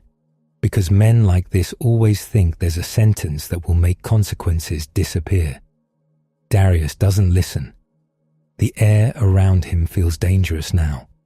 Guards move. Hands grab robes. Someone protests. Someone else starts pleading. The sound rises, like a swarm. Voices overlapping. Too many words. Too much panic. And then you see what they didn't think about. The law. The beautiful, unchangeable law they were so proud of. It cuts both ways. They are dragged toward the den, and the smell rises again as the stone is rolled back, releasing that warm, foul breath. Their faces blanch as they near the edge. One man retches, the sound wet and humiliating. Another clutches at a guard's arm so hard his fingers whiten. They shout promises into the air. They offer bribes. They call on the king. They call on any god they can name. But the guards have already heard the order. And guards, like laws, don't care about tears. They go down. You don't lean over to watch closely. You've seen enough death for one lifetime. But you hear it. The sudden eruption of sound from below. Roars, snarls, the chaos of bodies hitting earth, men screaming in pure animal terror. It is fast. It is brutal. It is not a children's story. The screaming stops in pieces, like lamps being snuffed one by one. A heavy silence settles after, broken only by the low, satisfied sounds of lions reclaiming their purpose. The opening is sealed again, stone grinding into place. Wax pressed, a signet ring, the same neat finality, just on different names. Darius stands there breathing hard, eyes fixed on the stone like he can see through it. Then he turns away, jaw clenched. He looks at you, and his voice comes out steadier now, but still charged. He gives orders, new decrees, announcements to be carried through the empire. He speaks of your God with a kind of fierce awe. He wants everyone to know. Kings always want to broadcast the moment they realize they aren't the biggest thing in the world. Servants hurry off to spread the message. Scribes scratch their styluses until their hands cramp. Guards fall into new formations. The palace shifts its weight again, adjusting to a reality it didn't expect when it woke up that morning. And you are escorted back, but not like a prisoner now, like a fragile relic, like something that survived fire. People look at you differently in the corridors. Servants press themselves against the walls as you pass, eyes wide. A guard glances at your robe and winces at the smell. Someone offers you water, and you drink it greedily, the coolness shocking against your tongue. The den taste lingers anyway. Back in your quarters you wash. You scrub your hands until your skin is raw. The water turns grey, then brown. The smell clings to your hair, your robe, your very breath. You change clothing, and still you feel it in your nose. It's in you now, like smoke after a fire. You sit down heavily on your mat, and your body finally remembers it's old. Your bones ache like they've been carrying someone else. Your hands tremble as the last of the fear drains away. You stare at the wall for a long time, not thinking anything dramatic, just letting the quiet return. Outside, the palace keeps moving. There are always petitions, always disputes, always men eager to climb. But for a moment, you're alone with the simplest fact. You lived, not because you were clever this time, not because you played court politics perfectly. You simply kept praying, and the pit did not get to keep you. Later, as the day settles, someone brings food. Bread, soft enough to tear without a weapon. A bowl of lentils, thick and steaming, smelling of garlic and herbs. Your stomach twists with hunger, then with sudden nausea at the memory of the den. You eat slowly anyway. Life insists on continuing in the most ordinary ways. You chew, you swallow, you drink more water. You feel warmth return to your fingers. When night comes again, you open your shutters toward the west. The sky is dark, scattered with stars, indifferent and steady. You kneel carefully, because your knees are still furious with you. And as you pray, you realize something strange. You're not afraid of lions, right? Now, you're tired of men. Men with laws and envy and tidy smiles. Men who can't stand to let an old exile be faithful in peace. Somewhere deep in the palace, a lion motif glints in torchlight, carved, glazed, decorative. Up close, it looks almost ridiculous. A pretty version of something that almost ended you. You close your eyes, and for a heartbeat, you're back in that warm darkness. Breath in the shadows. Fur shifting on damp straw. A night stretched thin as a thread. You open your eyes again. You're here. You're alive. And the world outside your window is still the world. Empires stacked on empires, men making decrees, the river moving through the city like it always has. You sit back on your heels, listening to the palace settle. Somewhere far off, you hear a dog bark once. Somewhere else, a guard laughs at something, brief and sharp. And deep under all of it, the memory of the den remains, not as a lesson, not as a slogan, as a smell, as a sound, as proof that you can be lowered into the worst place imaginable, the stone sealed above you, and still wake up to morning voices calling your name.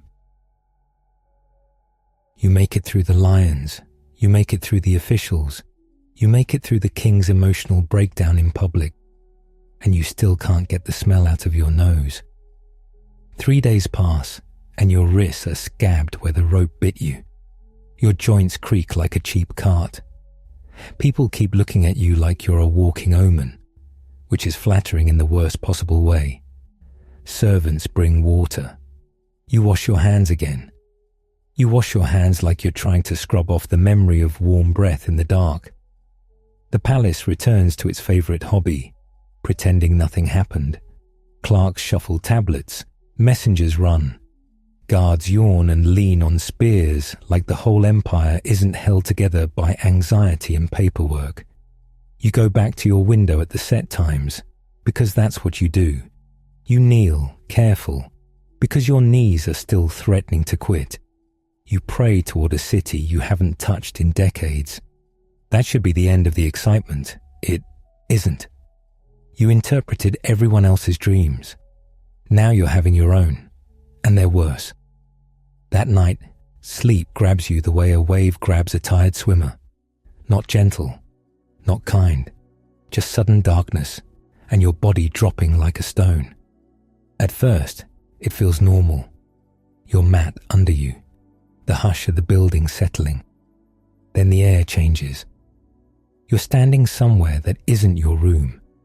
You smell salt, sharp and wet, like a shore at low tide where everything dead gets honest. You hear water, but not the friendly river kind. This is a sea with anger issues. The surface churns like someone is boiling it from underneath. Black water slaps itself, foaming and snapping, and the wind in your face is cold enough to sting your eyes. You try to step back, and your feet sink slightly, as if the ground can't decide whether it's sand or mud. The sky above is the color of bruised metal. There's no sun. There's just light, dim and sickly, like dawn that gave up. The sea heaves. Something pushes up from below, and the water parts around it like it's afraid to touch it. A shape rises huge, dripping, shaking off slime. It's a lion, except it has wings. Not cute little bird wings either. Full, powerful wings, feathered and wide, the kind you'd see on the carved creatures in palace walls if the artist had nightmares and access to a lot more clay. It plants its paws on the shore and roars, and the sound hits your chest like a fist. Its mane is wet and clumped. Its eyes shine too brightly, like someone lit lamps behind them. You want to run, but your legs do that dream thing where they feel borrowed. You stand there watching, helpless, as the lion flexes its wings, and then the wings are ripped away, not by hands you can see, just torn, like the air itself decides its time. Feathers spin out black against the grey sky, drifting down into the surf. The lion stumbles, suddenly heavy, suddenly earthbound. It rises up on 2 legs. You watch fur and muscle shift in a way that makes your stomach turn. Its front paws change shape, becoming arms, hands, fingers. It stands there, this lion thing, upright like a man, swaying slightly, with a human mind looking out from inside an animal face. The sea keeps seething behind it, like it's proud of what it's delivering. You don't get a chance to recover. The water bulges again, and another creature drags itself out, spilling seaweed and filth. This one is a bear, but wrong, lopsided, like it got assembled in a hurry. It lurches up on one side higher than the other, mouth hanging open. Between its teeth are ribs, human ribs, animal ribs. Your brain can't decide, and it doesn't matter because they're ribs, and they're in its mouth and it's chewing like it's bored. A voice, flat, command-like, cuts through the wind. Arise. The bear's head jerks, as if it heard its name. Devour much flesh. Great. It takes a step, and the shore shudders. It takes another, and the ribs crack loudly, like snapping dry twigs. You taste bile. The sea does it again, because apparently it has an unlimited budget for horror. A third beast slides out, faster, smoother, like it enjoys being seen. It looks like a leopard, sleek and spotted, but it has 4 wings on its back. 4, as if 2 weren't enough for whatever this is. And it has heads, not one head, 4 heads, shifting, scanning, each with eyes that dart and fix and calculate. It doesn't roar, it just stares, and the staring feels worse. You can almost feel it deciding where you'd be easiest to tear. It starts moving, too quick, too effortless, wings twitching, as if it could lift off at any moment. The air around it feels tight, like a storm about to break. Dominion is handed to it like a gift. You don't see the hands. You just feel the weight of permission settle over it, the way palace authority settles over a man with a seal ring. Your throat is dry in the dream, you, swallow anyway. The sea goes quiet for half a heartbeat. Then it erupts. The 4th thing comes up, like a nightmare refusing to stay buried. It isn't like the others. It doesn't resemble any animal you know.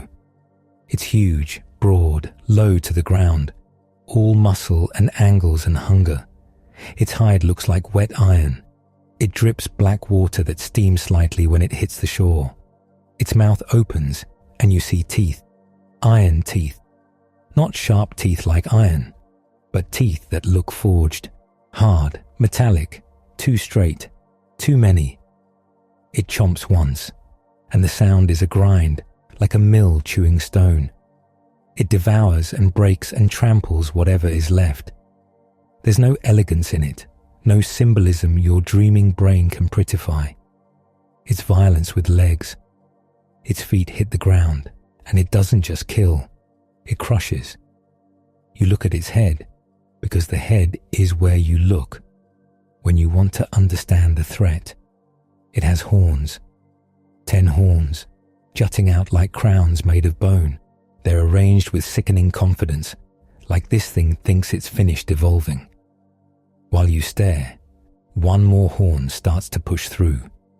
Small at first, forcing its way up between the others like an impatient man in a crowded corridor. As it grows, 3 of the other horns are plucked out by the roots, tossed aside like they were nothing.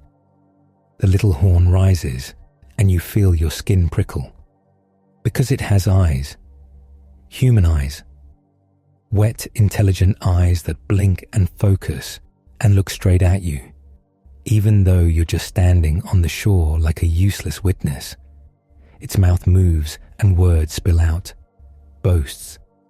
Arrogant, relentless speech, the kind you've heard in throne rooms. Only now it's coming from a horn growing out of a monster's head. It keeps talking. It keeps talking like it's convinced the universe is an audience. You want to cover your ears, but your hands won't lift. The wind snatches the sound and flings it everywhere. The sea keeps churning as if it approves. Then everything shifts. Not gradually, not politely. It's like someone yanked you upward by the spine and dropped you into a courtroom. Thrones appear, multiple thrones, set in place with awful certainty, as if they were always there and you simply weren't allowed to see them until now. The air is hotter here, not desert hot, fire hot. A throne sits higher than the rest, and on it, someone ancient, so old it doesn't read as age. It reads as permanence. Hair white as clean wool, not dusty white, not grey. White like a bright cloth held in sunlight. Clothing white too, and you feel suddenly filthy, like you walked in here wearing the lion's den. The throne itself is flame, not decorated with fire. Actually flame, burning, moving, alive. Its wheels are fire as well, rolling, glowing, turning, and the sound they make is a low roar, like a furnace breathing. A river of fire pours out from in front of the throne, flowing fast, throwing sparks. It doesn't consume what it touches. It just keeps going, unstoppable, like judgment turned into weather. And there are attendants, thousands upon thousands, standing, waiting, present like a sea of witnesses. You've stood in palace crowds. This is not a palace crowd. This is weight. This is the atmosphere of authority so complete, it makes kings look like children playing dress up. Somewhere, books are opened. Not scrolls. Books. Thick, heavy records. The kind that make you think of archives. Except these don't smell like dust and ink. They smell like heat and inevitability. Your stomach clenches because you've kept records. You've watched officials weaponize records. Now you're looking at records that no bribe will touch. The horn is still talking. Somehow, that small, ugly mouth keeps going, still boasting, still throwing its voice like it thinks it can argue with fire. The court doesn't flinch. The beast is killed, not wrestled down, not battled dramatically. It's simply ended. Its body is destroyed, given to burning flame, and the certainty of it makes your knees feel weak. The other beasts lose their dominion too, but they're allowed to linger for a season, for a time. You don't know what that means in the dream, but it feels like delayed mercy that still isn't kind. You look up because the heat is shifting. Something is coming through the sky. Clouds move like a curtain drawn back, and a figure approaches. One like a son of man, human-shaped, carried on the clouds as if the sky itself is a road made for him. He comes toward the Ancient One. He isn't dragged. He isn't pushed. He approaches like he belongs. Dominion is given to him. Glory. A kingdom. All peoples, nations, languages, every kind of human noise you can imagine, drawn under his rule. It doesn't feel like the beast dominion. It feels clean. And that's what makes it almost unbearable, because you've spent your whole life watching dominion come with slime on it. The dream holds for a moment, like it wants you to memorize it. Then it breaks. You jolt awake so hard your shoulder cramps. Your room is dark. Your mouth tastes like old fear and stale breath. Your heart is slamming against your ribs like it's trying to escape. The air in your quarters is normal. Wood, plaster, a faint hint of yesterday's lamp smoke. But your body doesn't believe it. You sit up, and the mat sticks slightly to your skin because you're sweating. Your hands shake when you press them to your face. You try to swallow. Your throat feels raw, like you've been shouting for hours. Outside, the palace is quiet. Inside, your head is full of sea and teeth and fire. By morning, you've got the kind of exhaustion that lives behind your eyes. Servants bring bread. You look at it, and your stomach rolls like it's on a boat. You eat anyway because you're still alive, and hunger doesn't care about visions. The bread is dry. It scrapes your throat. You drink water, and it tastes like clay. People speak to you during the day. They ask questions about petitions and accounts and schedules. They expect your mind to be in the room with them, like it always is. You answer, but your voice sounds wrong to your own ears. Thin. A man asks you to confirm a number on a tablet, and your eyes keep seeing iron teeth behind the wedges. That night, sleep takes you again. Not as a rest, As a trapdoor, the sea returns. This time, the images come faster, like the dream is impatient. You see horns again. You see the little horn's eyes, too human, too focused. You hear its mouth running, and it makes you think of officials who won't stop talking until they get the outcome they want. Only this is bigger. This is the kind of talking that tries to change reality by sheer audacity. You watch it make war, pressing against the holy ones, wearing them down, grinding them the way a mill grinds grain, until the grain forgets it was ever whole. Days and times and laws get thrown around like furniture in a storm. The dream doesn't pause to explain itself. It just shows you the feeling of being crushed by schedules you didn't choose. Then the court again, fire again, books again. The horn's words cut off mid-boast, like someone finally shut a door. The weight of judgment settles, and the kingdom is given over. Not to beasts, not to horns, but to the people of the Most High. That part hits you with a strange ache, because your whole life has been beasts. Beasts in human bodies, beasts with seals, beasts with banquets. You wake up with your sheets twisted around your legs. The room smells like sweat and stale wool. Your jaw hurts like you've been clenching all night. You sit there until dawn, staring at the wall, trying to convince your hands to stop trembling. When the sun finally creeps in, the light doesn't comfort you. It just shows you how tired you look. Days pass, and the dreams don't stop. They come in, clusters, like storms rolling off the desert. One night, you're by a river again, but not the Euphrates. The air is different, cleaner, sharper, with reeds and damp soil. You smell water plants and fish and the faint rot of something stuck in mud. In the dream, you stand on the bank and stare out. A ram appears, 2 horns high and proud, one higher than the other, and it charges west, north, south. It doesn't just move, it conquers. Nothing can stand against it, and it looks pleased with itself, like a beast that's learned the joy of being unstoppable. Then a goat comes flying in from the west, not running, flying, skimming the ground so fast it doesn't even touch, like speed itself is carrying it. Between its eyes is a notable horn. It slams into the ram with a rage that feels personal. Horns crack, bodies collide. The riverbank shakes. The ram's horns are broken, and it's thrown down, trampled. You flinch even in the dream, because it's so violent it feels like it should spray onto you. The goat grows great, too great. Then the notable horn is shattered at the height of its power. 4 more horns rise in its place, pointing to the 4 winds, like the world got chopped into directions. Out of one comes another horn, little at first. You feel your stomach sink because you recognize the vibe immediately. Small things that grow into problems.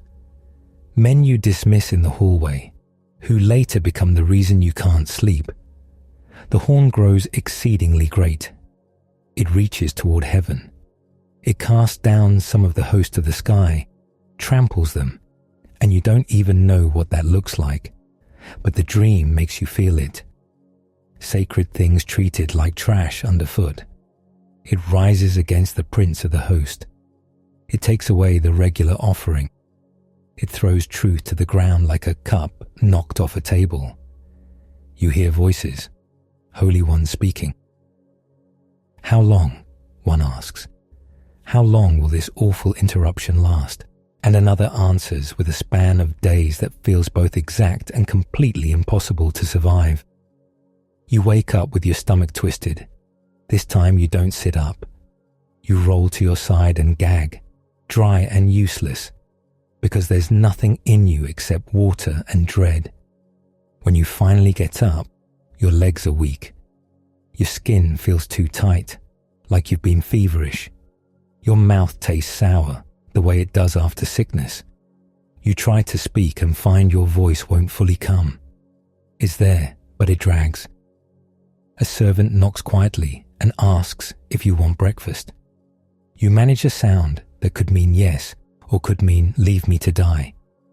And the servant chooses caution. Food arrives anyway. A bowl of lentils, a piece of bread, a few figs. The figs smell sweet, almost obscene in their normalness. You take a bite and chew, and your tongue feels like it belongs to someone else. Your stomach says no. You swallow because you're stubborn. You go through the day like a man walking underwater. People notice. They always notice because courts are made of eyes. An official asks if you're unwell, and you nod once. He tries not to look pleased. He fails. By evening, you're back on your mat, and you dread sleep the way a child dreads a beating. It comes anyway. You're pulled into another vision, and this one doesn't start with beasts. It starts with you, kneeling, praying, words pouring out of you like water finally finding a crack. Your people, your city, the shame of exile. You feel it all at once, heavy and familiar, like a cloak you've worn so long you forgot it wasn't stitched into your skin.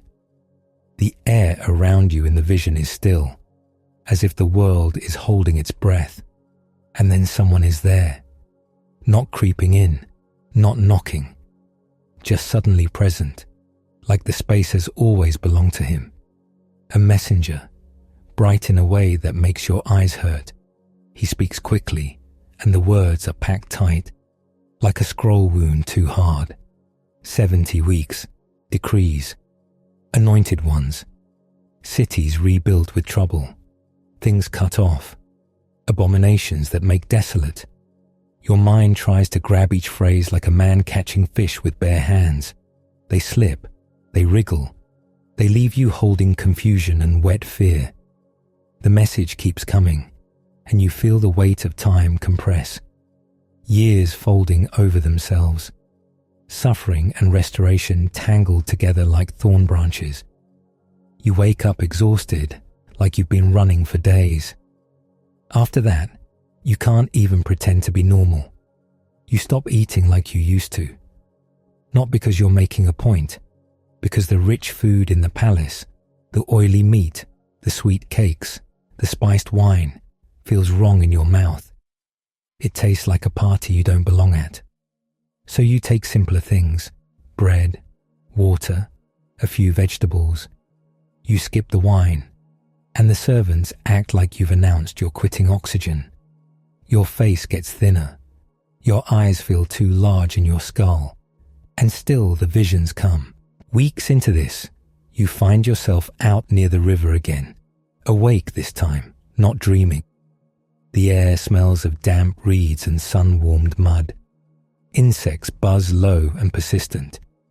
You stand with a few men nearby, companions who have their own work, their own errands, their own tolerances for your strange habits. You're looking at the water when the world changes, not with noise, with pressure. A presence arrives the way a storm arrives.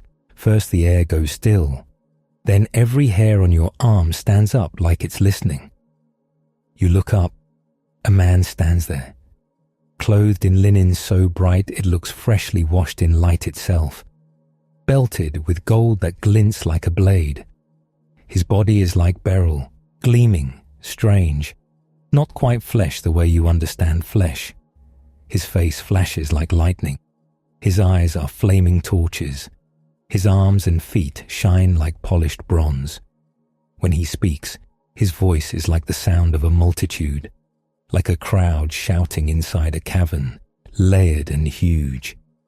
Your companions don't see him the way you do. They feel something.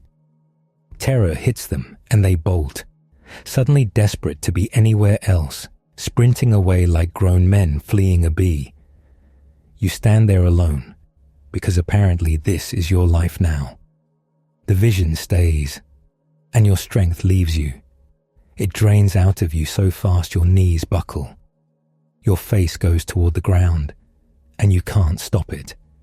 You're on your hands and knees, and the riverbank dirt gets under your fingernails. Your breath comes shallow, You hear his voice, but your mind can barely hold it. You try to answer. Your mouth opens. Nothing comes. It's like your tongue has forgotten the concept of speech. A hand touches you, not rough, not indulgent, just firm, real contact, and strength returns in a small, humiliating trickle, enough to lift your head, enough to sit trembling. You still can't speak. Your lips move and no sound comes out, and the shame of it is absurd. You've spoken to kings. You've stared down, execution orders. And now you're sitting by a river, mute, shaking, while a being like fire in a human shape waits patiently. Another touch. Your mouth opens again. This time words spill out, broken and breathy. "My lord," you manage, and your voice sounds like it's coming from the bottom of a well. "Because of the vision, pains have come upon me." Understatement of the century. You tell him you have no strength left, no breath. It's true. Your ribs feel too tight around your lungs, like fear has cinched a rope there. He touches you again, and you feel steadier, like someone tightened the ropes on a collapsing tent. He tells you not to fear. Easy for him to say. He tells you he's been sent, that he was delayed, as if delivering messages through the veil of worlds is like getting stuck in palace traffic. He mentions a prince of Persia resisting him, a prince of Greece coming, names you know, but not like this, not as forces, not as unseen rulers with hands in everything. He speaks, and images come with the words. Wars, kings rising and falling, alliances like brittle pottery, plots, betrayals, a king doing as he wills, exalting himself, prospering until a time ends. You've watched proud men strut through marble halls. This is that same pride stretched over centuries, multiplied into something monstrous. Your stomach flips as the vision presses on. You see the holy people worn down again. You see profanation, offerings stopped, a desolation set up where it shouldn't be. It's like watching someone take your most precious things and smear them in mud, slowly, with enjoyment. At one point you're standing again, but you sway. Your legs feel unreliable. You want to sit, but sitting feels too vulnerable in front of something that looks like lightning. You listen and listen because you have no choice. At some point, he tells you that the words are shut up and sealed until the time of the end. Sealed. Of course they are.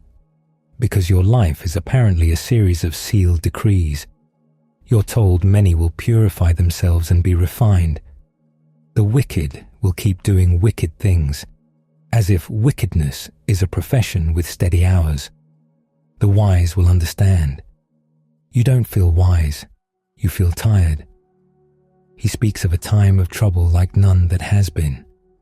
A people delivered, everyone found written in the book. Then an image hits you that makes your breath catch. Many who sleep in the dust of the earth waking, some to everlasting life, some to shame and everlasting contempt. You've seen bodies turn to dust. Jerusalem did that to people. Babylon did that to people. Persia did that to people. Dust is not poetic to you. Dust is what you get when fire finishes eating. And now dust is waking up. The vision rolls on, relentless. Numbers are given. Days counted like coins. You try to hold them, but your mind is too small for the weight. Your hands tremble again. Your heart beats too loud. You feel like a clay jar set too close to a kiln, drying, cracking, ready to split. Finally, the presence fades. Not like a man walking away, like the air letting go. The river sounds normal again, water moving, insects buzzing, a bird calling from reeds. Your companions creep back, eyes wide, pretending they weren't just sprinting for their lives. They look at you like you've been struck by something invisible. You try to stand. Your legs wobble. Your robe is dusty at the knees, and you realize you're covered in dirt like a man who's been wrestling the ground. They ask what happened. You open your mouth. You close it again. Because what do you say? I met a glowing messenger with bronze feet who talked about the end of everything while I face planted by the river. That's not a conversation. That's how you get assigned a minder and quietly removed from public life. So you say little. You say you're unwell, which is true in the smallest possible way. Back in your quarters, you lie down and you can't sleep. When sleep finally comes, it isn't full. It's a broken thing. You drift and jerk awake. Each time you close your eyes, you see sea foam and iron teeth. You see thrones on fire. You see eyes staring from a horn that shouldn't have eyes. By morning, you're grey with exhaustion. Your hands shake when you lift your cup. Water sloshes over the edge and darkens the floor. A servant kneels to clean it and won't look you in the eye. You try to go about your day anyway. You sit where you're supposed to sit. You listen to people complain about taxes and grain storage, about boundary stones moved and neighbours who refuse to share wells. Normal problems, human problems. It should comfort you. It doesn't. Because now you keep seeing the shape of the whole thing. Kingdoms rising like beasts, roaring, devouring, and then being brought down without ceremony. You're sitting in a room full of men arguing about paperwork while your mind is still standing on a shore watching the sea cough up monsters. At some point, someone asks you a direct question. Your mouth opens and you forget the words. It's not dramatic. It's worse.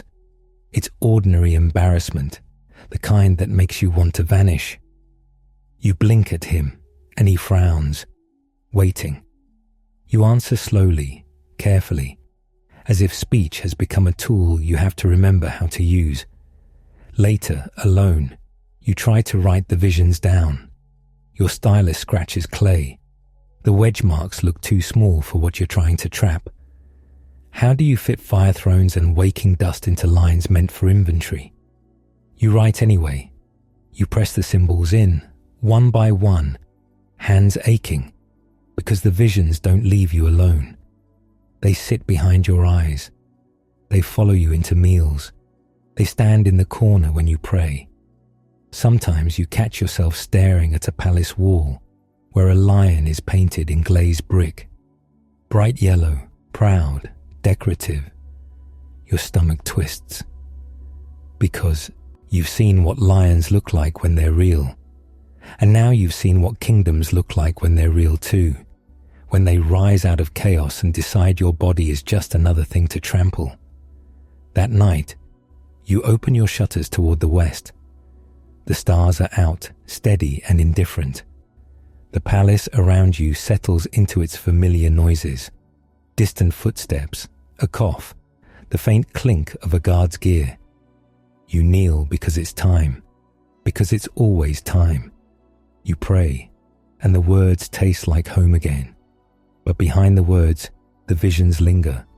Sea spray on your skin, iron grinding on bone, a river of fire that never runs out. You don't know what day it will all point to. You just know you've seen things that don't unsee, and you'll carry them the way you carry everything else in this life, quietly, stubbornly, one breath at a time, while empires keep strutting outside your window as if the sea isn't already churning beneath them. So after all of that, the dreams, the beast, the den, what's left sitting in your chest when the palace finally goes quiet? Because you didn't just survive a weird week in a palace. You lived an entire lifetime where the floor could drop out at any moment, and the people holding the trapdoor rope had official stamps. You watched Jerusalem burn as a teenager, breathed that hot ash and whetstone smell, and learned early that history doesn't ask permission. It just kicks the door in and starts rearranging your life. And the first thing you learn, before the lions, before the visions, is that power loves to rename you. You walk into Babylon with your old name still echoing in your head, and they slap a new one on you like a tag on livestock. New language, new schedule, new food, new gods on every wall. It's the ancient equivalent of starting a job where HR smiles sweetly and quietly deletes your entire personality. But you and your friends push back in the smallest, pettiest way that somehow becomes enormous. Not with speeches, with lunch. You refuse the king's rich food, the oily meat and sweet wine that tastes like assimilation served in a shiny cup. So you eat vegetables and water like you're doing an extremely unglamorous cleanse in a dorm that smells like sweat, dust, and old straw. Faithfulness starts the way most things start in Babylon. Quiet, boring. One choice that looks like nothing from the outside. Something private. Something that looks like nothing to everyone else. Because most of your life isn't a furnace moment. Most of your life is the daily grind of keeping your soul intact, while everything around you tries to sand it down. Then power does what power always does when it's bored. It gets ridiculous. A king has a dream, wakes up mad, and demands the impossible. Tell him what he dreamed and what it means, or everyone dies.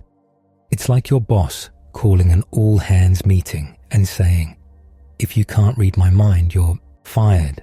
Except fired means executed, and the security team already has swords out. You didn't cause the king's nightmare.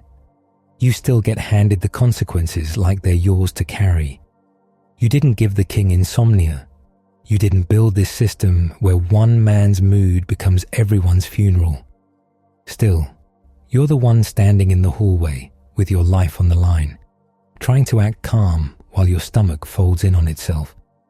So you pray, not as a cute religious accessory, as a last rope over a cliff. When the answer comes, it doesn't come as a gentle reassurance. It comes as a statue big enough to swallow your perspective whole. Gold head, silver chest, bronze belly, iron legs, and feet made of iron mixed with clay. Like someone tried to weld together strength and fragility and called it forever. That's when it hits you. Empires look solid right up until they don't. They gleam. They intimidate. They put their symbols everywhere, so you start believing the walls and the uniforms are reality itself. But you're standing there watching the statue's weak feet, and you realize something you can't unlearn. The mighty things are often held up by brittle stuff. Pride, violence, fear, a single man's ego, a bureaucracy held together by anxiety and paperwork. And the story proves it to you the long way, across multiple reigns. You outlast Nebuchadnezzar, the same man who strutted like a god until he ended up eating grass like an animal, nails curling like claws. You outlast Belshazzar's party, gold cups clinking, wine sloshing, everyone pretending consequences are a myth, until a hand writes judgment on the wall and the whole room turns to cold sweat. You even outlast the city itself, the great, unshakable Babylon, when the Persians slide in through the riverbed like history sneaking in the back door. At that point, you can almost feel history grinding its teeth. The walls were huge, the claims were huge, the arrogance was huge, and it still went down in a night. So what do you do with that? Besides stare at the wall at night and feel your blood pressure invent new hobbies? The answer keeps showing up the same way. You do the next faithful thing, not the dramatic thing, the next thing. That's why the lion's den hits so hard. It isn't only about a miracle, it's about routine. You're an old man, your joints hurt, your body smells like wool that never fully dries. You pray anyway, at the set times, toward a ruined city you may never see again, and the system punishes you for it, because systems hate people who won't be managed. You get tossed into a pit that smells like old blood, damp fur, and death that never got properly cleaned up. A stone seals you in, like paperwork made physical. You survive, not because you game the system, but because you refuse to hand your insides over to it. The king panics, the jealous officials get what they deserve, and you walk out into daylight still tasting that night in the back of your throat. Faithfulness doesn't always look like winning. Sometimes it looks like enduring a night that feels endless and waking up with your hands still shaking. Sometimes it looks like enduring a night that feels endless and waking up with your hands still shaking. Then come the visions, and they're the opposite of comforting at first. Beasts rising from the sea, horns with human eyes, iron teeth grinding everything down, the whole future feeling like a storm that refuses to pick a direction. You feel small, sick, and honestly offended that your reward for being faithful is apparently more horrifying images. Those visions aren't there to entertain you. They're there because you've lived long enough to see what kingdoms do to people. They're giving you a way to see what kings never admit. Empires aren't noble beasts. They're beasts. They devour. They trample. They brag like the universe is their personal stage. They wear crowns, throw banquets, stamp seals into clay, and still act like hunger with legs. And against that ugliness, you're shown something else, something steady. A throne of fire, books opened, judgment that can't be bribed. The boasting horn gets cut off mid-sentence, like someone finally shut its mouth. And under the terror, one clean note keeps ringing. The madness isn't permanent. The chaos has an end. The monsters don't get the last page.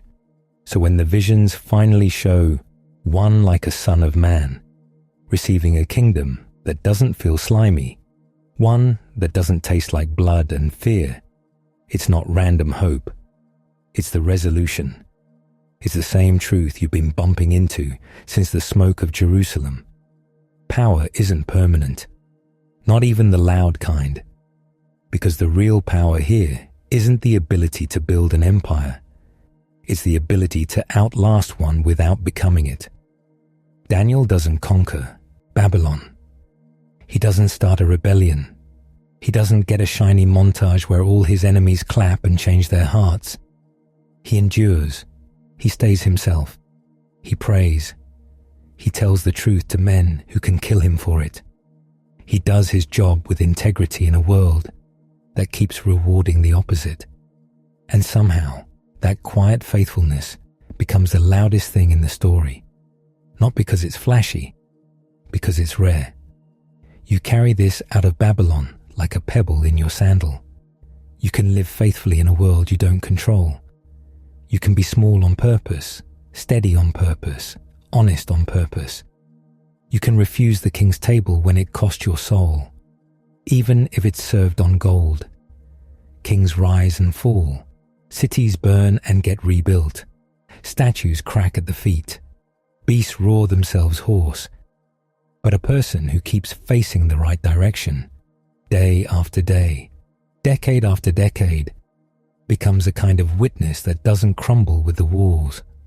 Not triumphant conquest, quiet endurance. The sort of strength that doesn't glitter, but still holds, long after the banquet cups have been buried in dust. And now the visions fade. The beasts return to the sea, and an old man prays at his window one last time. You're back in a room that's too familiar, in a city that never learned to smell normal. Even after all these years, Babylon still carries that mix of river damp, brick dust, and cooking grease that's been used one too many times. The air sticks to your skin. Your bones complain when you shift your weight, like they're filing formal grievances. The window is open a crack because you like the thin line of outside air. It slides in over the sill and brings the sound of the city. Sandals scuffing, a donkey arguing with a handler, somebody yelling prices like shouting will make grain cheaper. Somewhere, a baby wails with the full confidence of someone who has never once paid taxes. You rest your hand on the wall beside the window, and the brick feels cool, rough, permanent. You're permanent too, apparently. Not in the way kings wanted, not in the way statues brag. Just still here. Your hair has gone the color of ash. Your hands look like old parchment, veins raised, skin thin, knuckles swollen from decades of gripping styluses and scroll edges and the arms of chairs in rooms where one wrong sentence could end you. Your back remembers every bow, every kneel, every long hour standing respectfully while a powerful man performed his own importance. You turn your face west. It's such a small motion, and it costs you more than it used to. Your neck doesn't glide anymore. It creaks. You can still do it though. That direction is carved into you deeper than language. West is where Jerusalem sits in your memory, not the Jerusalem you left as a young man, burning, screaming, choked with smoke and falling stone, but the Jerusalem you keep rebuilding in your mind anyway. You can still smell it if you let yourself. Warm bread near morning, olive wood smoke, the sharp, clean sting of cedar when someone brings out a plank for repair. Most days, you don't let yourself linger there long. Nostalgia can turn into a pit, and you've had enough pits. So you pray like you always do. Steady, practiced, unshowy. No performance, no flourish. Just the same words you've carried through classrooms full of foreign gods and banquet halls full of loud laughter and offices full of men sharpening envy into policy. Your knees hit the floor slower now. The floor is hard-packed, covered with a mat that's doing its best but can't hide the truth. Dust lives in every corner. It always has. You can wipe and wipe, and it returns like a loyal pet. Outside, Babylon continues. It doesn't care that you once interpreted dreams that made kings go pale. It doesn't care that you survived a night sealed under stone with lions breathing in the dark. Cities don't hand out medals for endurance. They just keep being noisy. Still, you feel the weight of what you've watched. You watched Nebuchadnezzar stride through halls like the world was his personal property. You watched him go quiet, then wild, then humbled, like a storm finally running out of sky. You watched Belshazzar's party, gold cups, spilled wine, cheeks flushed with denial, tip into terror when judgment showed up uninvited.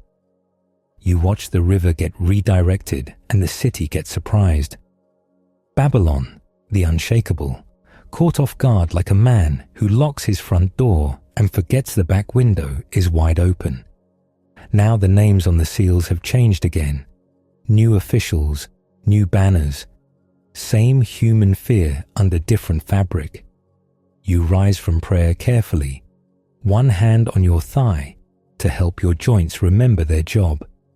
Your room holds small evidence of your long life. Clay tablets stacked like patient bricks, scrolls tied and retied, a cup with a chipped rim you never replaced because it still holds water. Oil for the lamp, a low stool polished by use. Your eyes land on the tablets again, and you think about how strange it is that words can outlive walls. Walls fall, you've seen it. They crack, they burn, they get swallowed by weeds and time and the slow, disrespectful drift of sand. A palace can be magnificent one decade and rubble the next, and nobody even apologizes. But a sentence, pressed into clay or inked onto skin, can travel. It can pass from hand to hand, from mouth to mouth, slipping through the cracks. Empires can't seal. You've lived long enough to see young men become old men. You've watched boys who arrived in chains grow into fathers who speak with Babylonian accents and still flinch at certain songs. You've watched girls learn new names and still whisper old prayers when the house goes quiet. Somewhere not far from you, scribes sit hunched over, shoulders rounded, copying official decrees. Their fingers are stained with ink, their wrists aching, their eyes tired. They copy whatever the Empire wants copied, but you also know how it happens in the other direction. How someone keeps a scrap hidden. How someone memorizes lines because paper is dangerous. How a prayer survives because a grandmother refuses to stop saying it. You go back to the window again. The light is softer now, sliding across rooftops and catching on dust in the air. A bird lands on a ledge and tilts its head at you, unimpressed by your entire resume. Your breath is quieter than it used to be. You feel it in your chest, the way it doesn't fill as fast, the way it leaves a little slower. You've been strong for so long that you almost forget strength has an end. Still, you're not afraid of the end the way you were in the beginning. Not like that boy on the road to Babylon, feet blistered, throat raw, staring at a future that felt like a locked door. You've watched locked doors open. You've watched iron gates become history. The world keeps making big claims, forever kingdoms, unbreakable walls, men in crowns promising stability like they invented it. You've seen how it really goes, so you keep facing west. Not because you're pretending you'll walk back through Jerusalem's gates. Your legs won't make that journey now, and you know it. You face west because it's who you are when nobody is watching, because it's the one direction that never belonged to Babylon. Outside, the city shifts into evening noises. Cooking smoke rises. A dog barks and then remembers it's tired. Somewhere someone laughs, and it sounds almost like any other place on earth. You stand at the window a while longer, hands resting on the sill, feeling the cool brick under your palms. The empires you served are already starting to feel like dust in the mouth, dry, bitter, forgettable. But the prayers are still here, and the old man at the window is still here too, facing west, waiting as the great city breathes around him. And somewhere, the story continues,